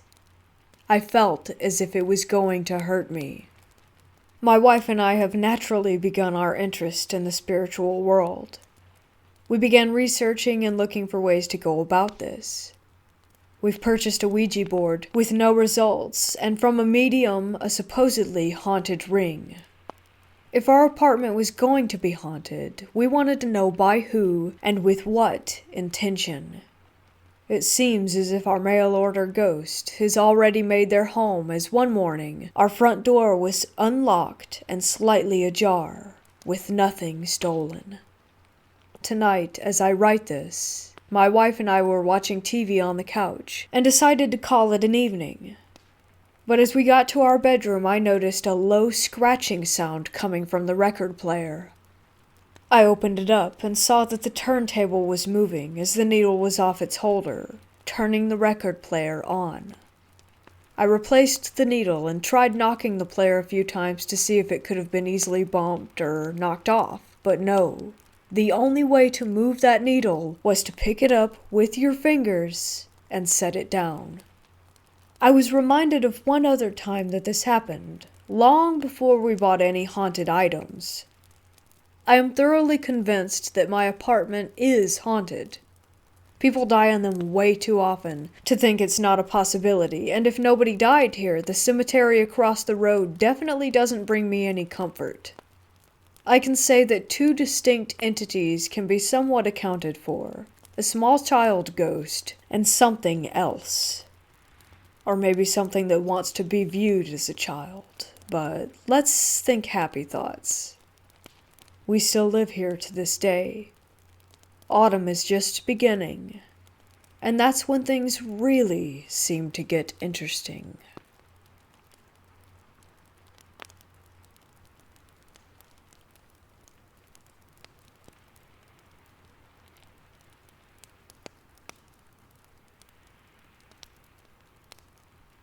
We used to have a chair sitting in my parents' closet.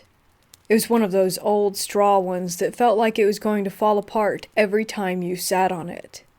My sister was born first, and almost every night she would stand in her crib pointing at the wall.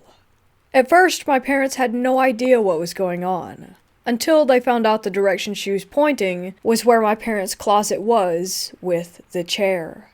The same thing happened over and over until I was born 4 years later. I got the room that my sister had been in. I was 1, and when my parents saw me one night, I was doing the exact same thing, pointing at the same spot that my sister had. Time went on, and nothing happened concerning the chair. One day my parents went into their closet and found written in crayon the name Sue. My parents have never seen this before. After that, nothing else happened. The chair started to take up space, so my mom decided to take it to the place where she used to work. Our good friend had that class now, and it was all hers. It was a 5th grade science class. After about a month, my mom got a text that Sue was doing things. She said that Sue was dumping stuff off of shelves and throwing things. She said that Sue took a liking to one of her kids and messed with his hair and threw stuff directly at him. That was the last time we ever heard anything about Sue. I would definitely like to go back to see if she's still there.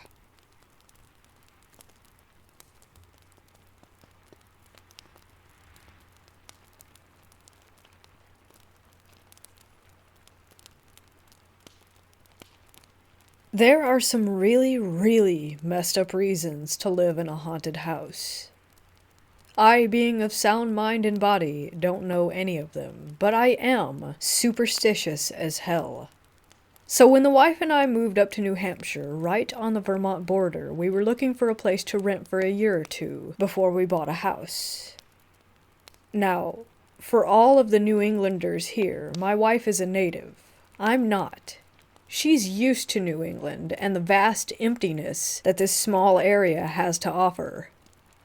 There are places even she won't let me travel to after a certain hour because, quote-unquote, that route you have to take, people don't come back from it.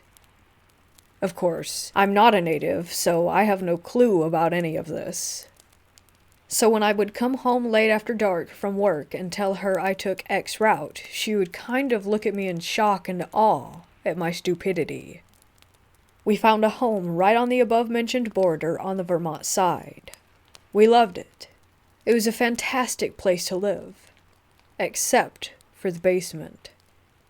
I could not shake the feeling of being watched and stalked like prey. So, like any reasonable adult, I said screw it and didn't go down there except for during the day.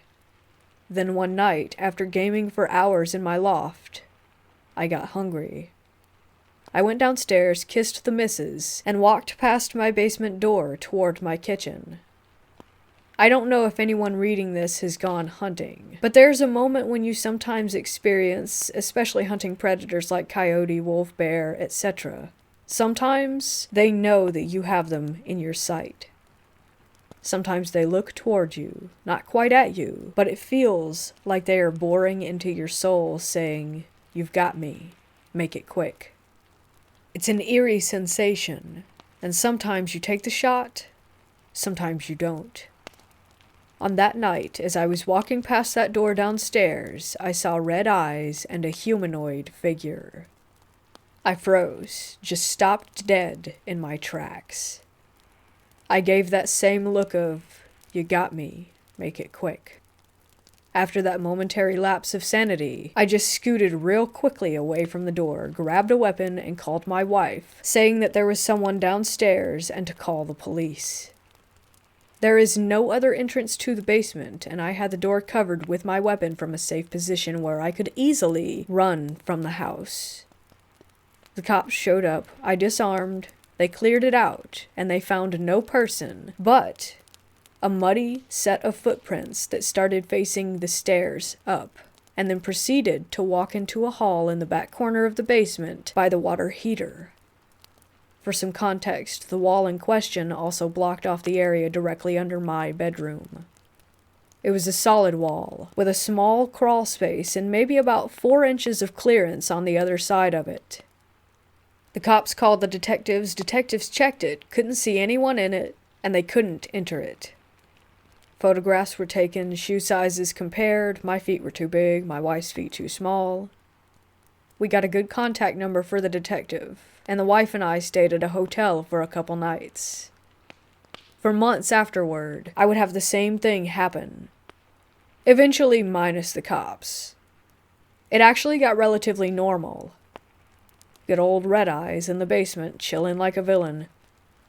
Wife was less enthused by my antics. Cheerfully, just about, and when I would spot Red Eyes, I would always give him a good old, "How you doin'?" Of which we would still have muddy footprints, and I would just have to clean them up. So, COVID hits, the lockdowns happen, and we have an opportunity to move to a better house, one where we'd be able to work at home better. The main reason that the home was better, though, was that we had a mold issue in this house. It was in between the panes of glass in the windows, and every day we were cleaning it from the windowsills, door frames. Hell, we had to replace pieces of furniture multiple times, and we are very clean people. We notified the landlord over multiple months, and eventually a year, and after their actions were not helping at all, we decided to move.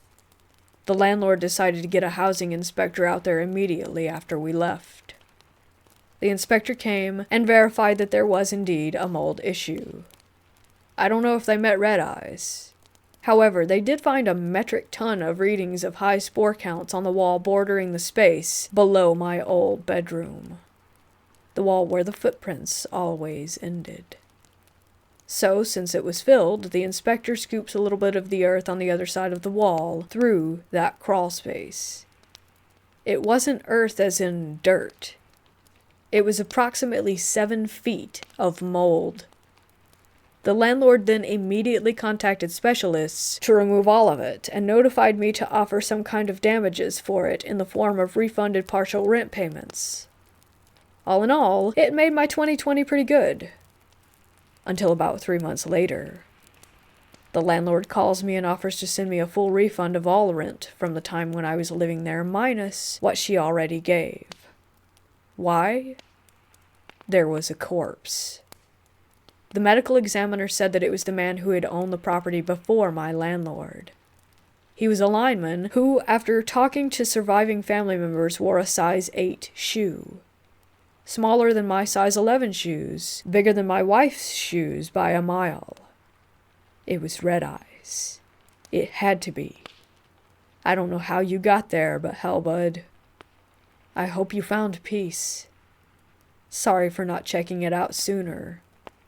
I did, after reading about his obituary and contacting his family, swing by his final resting place to drop off flowers, place a stone, and share a good morning like I used to. Till better times, Red Eyes.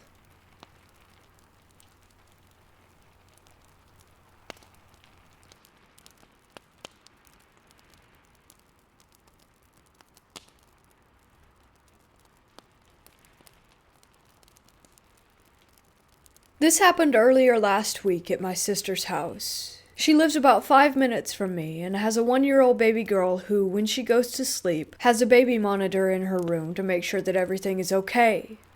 Anyway, my sister had just finished putting my niece to sleep and I was watching her on the baby monitor. Nothing crazy, and it was during the middle of the week around 7:30 p.m.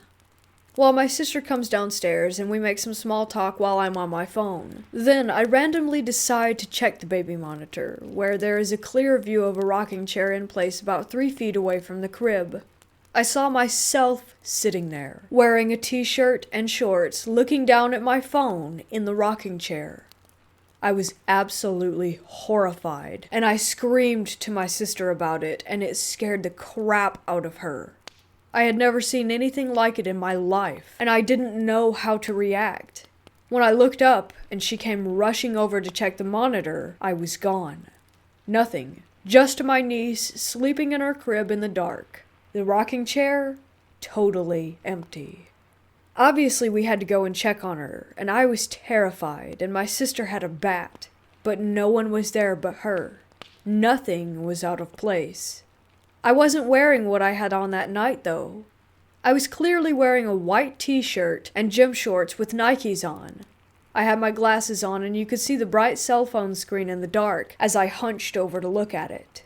I never looked at the camera but could tell that it was me, and I have not been able to sleep much since then. I can't get that picture out of my head, and the baby monitor doesn't record video, or else I would have gone back and looked. It's probably the craziest thing to ever happen to me in my life. I was not high or drunk or anything like that. It was a normal weekday after work.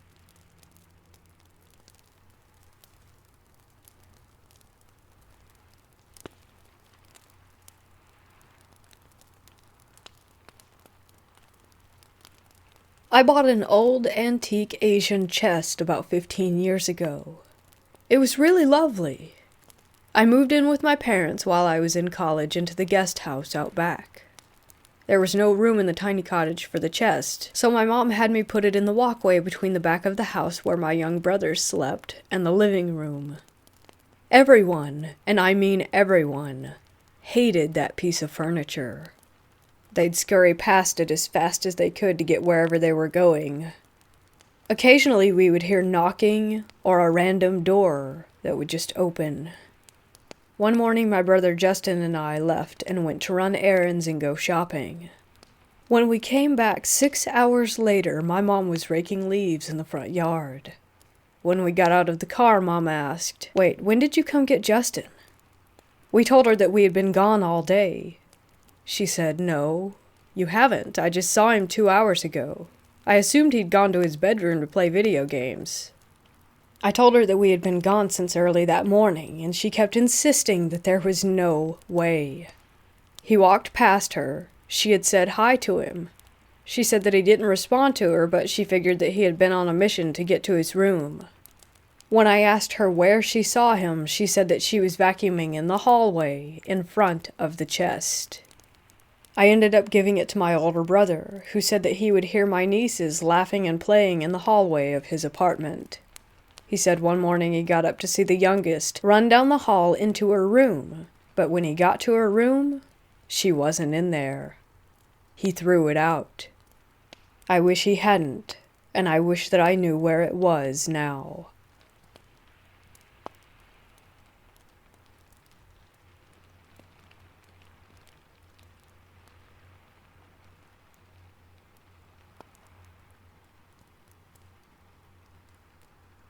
I come from the county where Ireland's most haunted house, Loftus Hall, is located. If you want to know the history of Loftus Hall and the original story to it, I'm sure you can find it on Google. People that have visited all have their own stories of experiences at the house, and I'm going to share with you some of my experiences that I've had over the years. I lived about a 30 minutes drive away from it, so it was a destination that we visited a lot. I remember the first time I visited the grounds of the house. I was maybe 5 or 6 years old and was visiting it with my uncle. As we drove up the long lane leading the way to the house, I remember looking at all of the windows and getting a shiver as we approached. We parked and got out of the car. I stood and stared at the house. We walked around the grounds and around to the side of it where, at the time, there were apple trees. We picked some of them, as they were red and juicy, and put them in a bag to bring them home with us. When we got home and got the apples out of the bag, every single one had a rotten part on one side. I mean, a big, green, soft, gooey lump on all of them. Another time, when I was around 14, I had went to Loftus Hall with my friend and his mom. There's a nearby lighthouse that's open for people to visit, and we went there first. When we got to the house, there were a few people around, and a young American family there. A mom, dad, and 2 girls, aged around 5 and 9-ish. The 2 girls were running around and playing on the grounds when they ran to their parents laughing, and the 9-year-old said, Mommy, Ann wants to show us something. Can we go to her room?"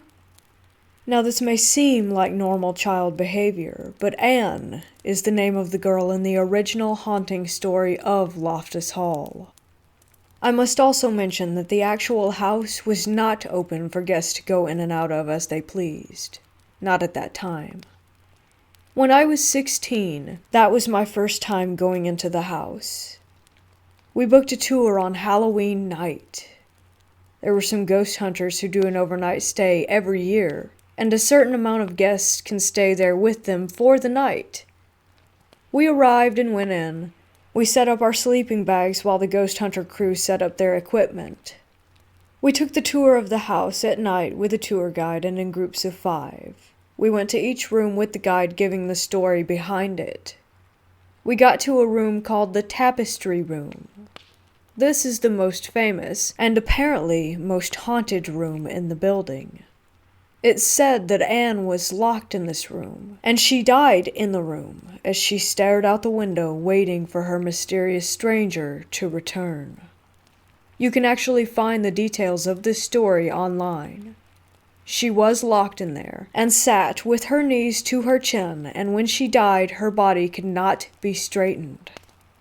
Anyway, we entered this room and it was freezing. One of the guests in our group, now I don't know if they were paid actors or not, but one of the guests in our group collapsed and went into a fit, arms and legs flailing everywhere. An ambulance was called, and he was sent to the hospital. Apparently, it happens often that people collapse and have seizures once they enter that room. The house is situated on a cliff, and the sea is in the background. About 4 years ago, we went for a drive down there on a foggy evening, and we were looking out to the sea. As we did, we saw the outline of a ship. It looked like something out of the Pirates of the Caribbean, but it floated through the fog and vanished. There have been hundreds of encounters regarding this house that are recorded.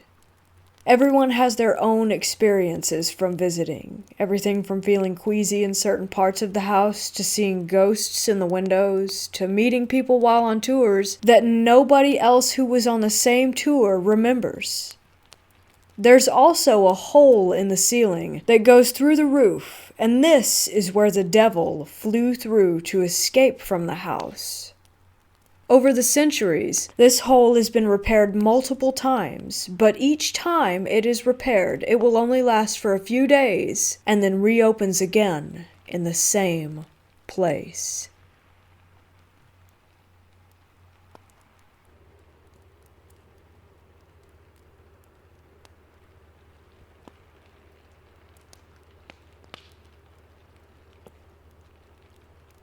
I finally talked my friend into moving from Seattle to Texas. We decided to split the move into 2 parts, the first one last week, moving her stuff in a rented SUV. We both had some time, and we decided to take the trip on all the back roads. We stayed at a mineral springs resort in the middle of nowhere in Oregon that was amazing. On the second day, we got up to drive to Vegas. We took US 50, which is known as the loneliest highway in America. I will admit that before this, it had been 8 to 10 hours before we had had any human contact. I am a former over-the-road trucker and a US veteran, so I'm used to traveling to different places and being in new surroundings every day, but it also taught me to listen to my instincts. Let me tell you, did they come in loud and clear while on this trip a few hours away from Vegas we stopped to get gas. As we rolled into the place, I just thought it looked aged, very dated. My friend decided to get gas. I walked inside to look at the place and get some snacks.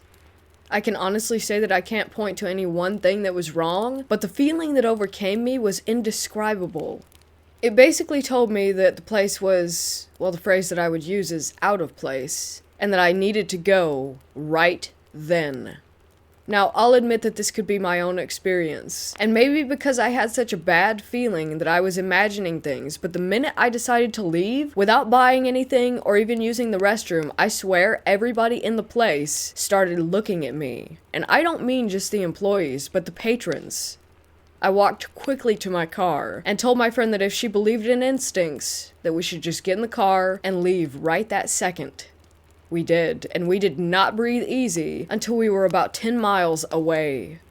That was my spooky encounter in the middle of Death Valley.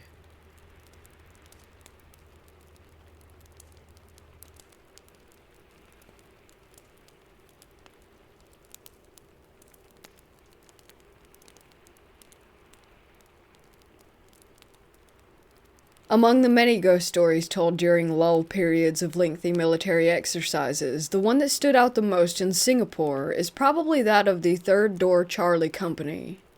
In short, it was about how a third door was made to allow the spirit of a recruit who had died a gruesome and mysterious death to leave peacefully. There was even a local movie made about the incident called 2359 that you can find on YouTube. I have personally seen this third door, so there's at least some credence to the story. My story, however, happened many years later when the camp was largely unused. My company was planning to use the rifle range near the camp for our annual rifle proficiency test, which lasted several days. I was selected to be part of a very small advance party that would arrive a few days before the main body. The barracks of the camp were essentially longhouses separated by their respective toilets and laundry areas. My platoon mates and I would occupy one of the longhouses during the night, where we would play cards and tell creepy stories to pass time. It was almost midnight, and I needed to relieve myself. I had just stepped out of the barrack when I noticed that the lights of the toilet belonging to the Charlie Company had suddenly come on. The bright white light cast a clear shadow of a man onto the water point of the laundry area. I froze. There was a voice telling me to investigate, while another told me to go and grab my friends. The shadow didn't seem to budge at all during the entire time that I was observing it. Then, I heard my friend calling out for me. This snapped me out of my reverie as I rushed back in and pulled my friends out to show them what I had seen. By then, however, the lights had already gone back off. My friends suggested that it was probably the range warden, which was the only logical explanation. What really puzzled me then was that my friend had called out to me because I had been gone for too long, but yet, in my mind, the whole thing only lasted for a minute or two. The next day, I quizzed the range warden about the incident, and a worried look came over his face as he explained that he was nowhere near the camp the night before. What's more perplexing was that the power to Charlie Company had been cut.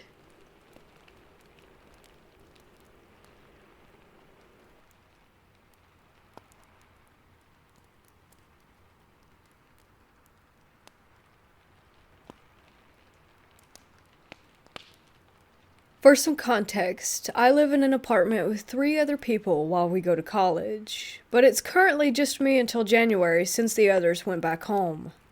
I was singing a song that got stuck in my head when I heard whistling from the kitchen at the same time to the same tune. I thought one of the other roommates may have come back early, so I shouted out to them, but didn't get a response. I went to the kitchen, which is only just a few feet from the bathroom, and no one was there or anywhere else in the apartment. I checked the hallway outside, but didn't see anyone or hear a door open and shut in the few seconds that it took for me to get to the door. The whistling was very airy, as if it was someone who couldn't whistle very well. This isn't the first thing that happened to me in the last few weeks, but it's definitely the weirdest. It could just be my imagination, but it sounded like someone was directly outside the bathroom door, whistling toward it. The other thing that happened was far less weird, and could have just been me not paying attention, but I came back from work to find that the lights in my roommate's room were on, and the fan was blowing out at the door. Even though no one had been home, and the other roommates' families live quite a long ways from here. I asked where they were, and all of them sent back replies, showing that they were nowhere near the apartment.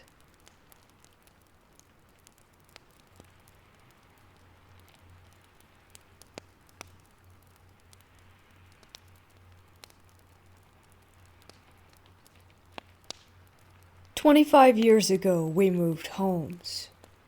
It wasn't in the greatest of areas, but it was better than we were previously.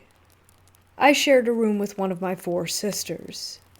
We had a TV in our room, but the remote control was broken, so we never used it. It stayed on Channel 5, the TV Guide channel. After a few months of living there, the TV in our room would randomly turn on every night and switch to Channel 33, which was usually Seventh Heaven or Full House that would be playing. No one in my family ever watched that channel. We didn't think anything paranormal about it. The house didn't feel creepy. Everything was fine aside from the TV turning on. Eventually, the channel would change to a station with just static, and the volume would turn on all the way. It would scare us and wake us up every night, so we unplugged the TV. Ever since the station had changed to static, the vibe of the house felt different. It was heavy, and my sisters and I always felt afraid, but we didn't know why. After a year living there, we would experience weird things. Lights turning off and on, random noises, hearing kids. Our aunt lived downstairs, and she was always keeping her room locked, even when she was home. One day my sister and I went downstairs to grab the vacuum, and we heard jumping on my aunt's bed, and her door was wide open. My aunt was at work, so we poked our heads in to see who was there. We saw no one, but heard kids laughing and the bed moving, once again as if someone were jumping up and down on it. A few days later, we were playing in the living room upstairs, and we heard a cough coming from down the hall. We went to check on who it was, because no one was home aside from my sisters and I, and we were all together. We saw a man in black pointing to my sister's room as if he wanted us to go. We were terrified, so of course we didn't. We stayed put until my parents came home. When they arrived, we told them what happened. They went to check out my sister's room, and there were scratches and crayon marks all over the wall and ceiling. We ended up moving out of the house when my aunt was sleeping with her door locked, and in the middle of her sleep, she heard the voices of 3 different men. When she tried to open her eyes, they were held shut. They choked her and laughed. She tried to scream for help, but she couldn't make a sound. She eventually passed out, and when she woke up, she felt as though she had been beaten. Her door was still locked, and everything was still in place. We thought it was sleep paralysis, as there were no signs of anything that happened. But later on that day, and within the next few days, there were bruises all over her body and around her neck. We couldn't explain what had occurred.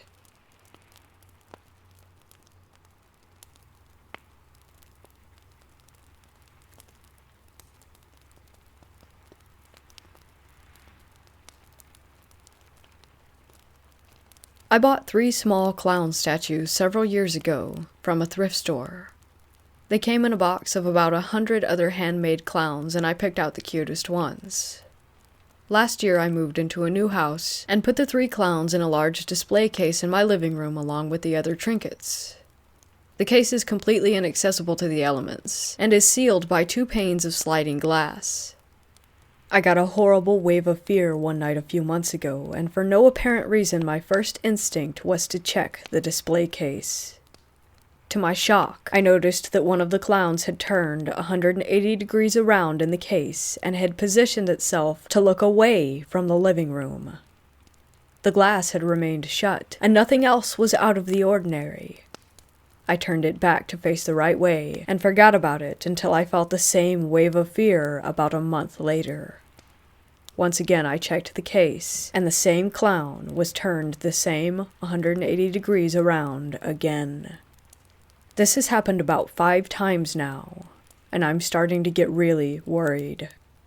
I can't help but believe that it's a dark spirit or energy. I'm so freaked out. It's like the clown is trying to reach me, make me notice it, or perhaps get closer to the other objects in the case. I'm afraid to destroy it, move it, or touch it at all, because I don't want to absorb any energy or curse that it might contain.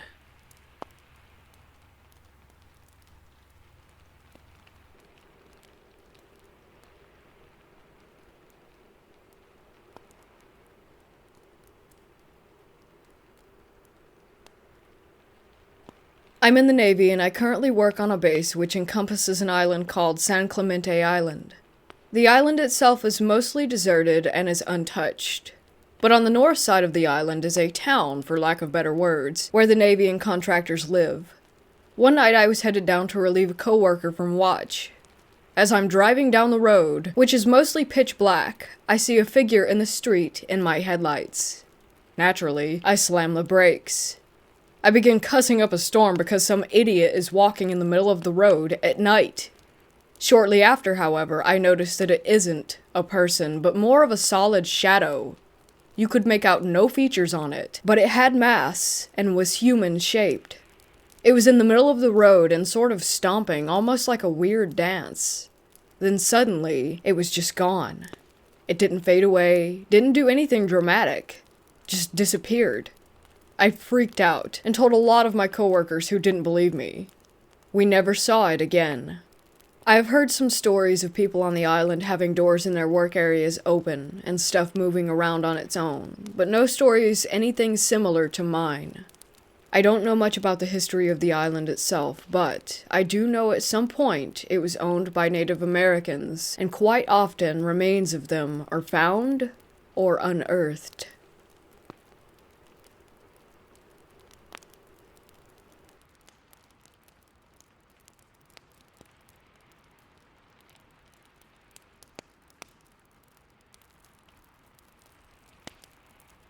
Last week, at the end of a long shift at a historic hotel, I saw a glimpse of a petite woman with a blonde bob and long beige coat staring up at a wall. It resembled a former manager who had worked there pre-COVID shutdown, but after a second I remembered that she wasn't back to work yet.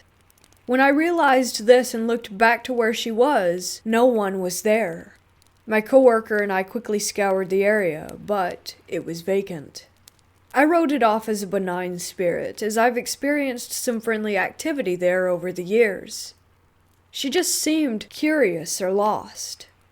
However, I was talking with this former manager on the phone a couple days later, and she told me that she'd just had a dream that she was back working at the hotel and described exactly where she was in the dream. It was the precise location where I had seen the figure. Now, I'm not sure what I believe.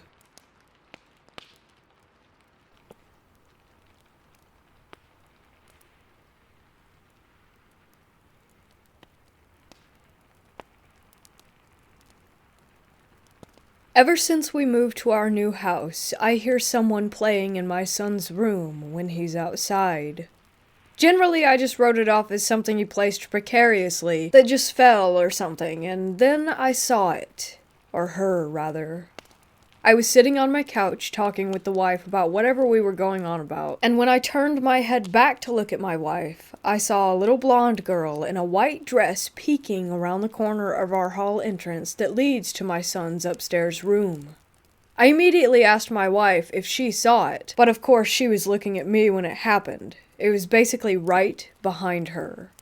Just the other day I heard what I thought was my wife calling out, "Hey!" as she was doing laundry.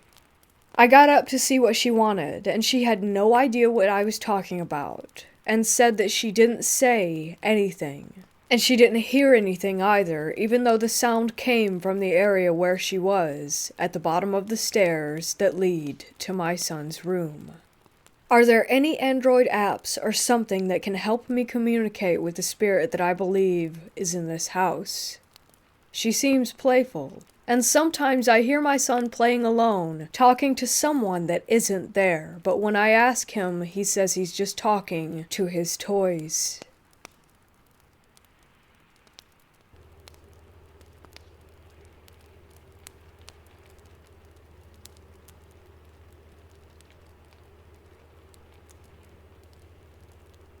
When I was a kid, I was with my family on a road trip a few hours away. We were driving down through a winding canyon, and it was dark. I was looking out my window, just staring at the dirt walls that we were passing. It was like the inside of cliffs on one side and forest on the other. Well, I was on the side of the car with the dirt hills and the cliff walls, and as we turned to go around a bend, I saw something human-shaped, which looked like it had a long, white face that resembled the Scream mask, hanging on the hillside. It happened so fast that it scared me to death nearly. I never said anything. I think it was because I wasn't sure what I had just seen, but I really don't think that it was a human being. This vivid memory is still clear as day.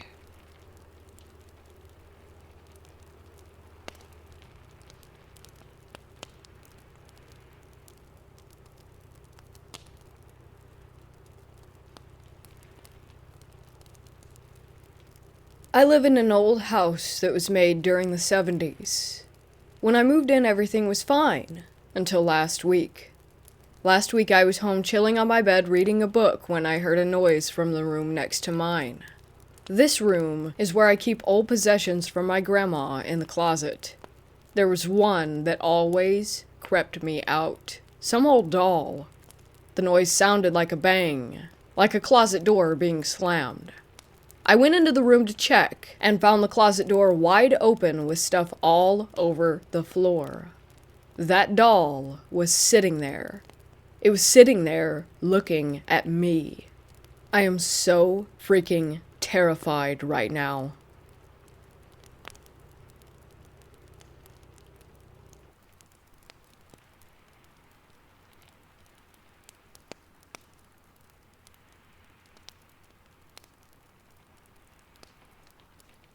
In the home where I lived from ages 8 to 16, I would always hear church bells ringing early in the morning. My sister, who shared a room with me, said that she heard them as well, and this was before I ever mentioned them to her, so I know that it wasn't my imagination playing tricks on me. I never even thought it was weird until I was in my early teens, when I realized that we don't live near any churches, or at least not any active churches. I was so used to it that I'd never really even taken the time to actually consider it. When I brought it up to my mom, she had no clue what I was talking about. It was the same with my next-door neighbors and other friends from the neighborhood.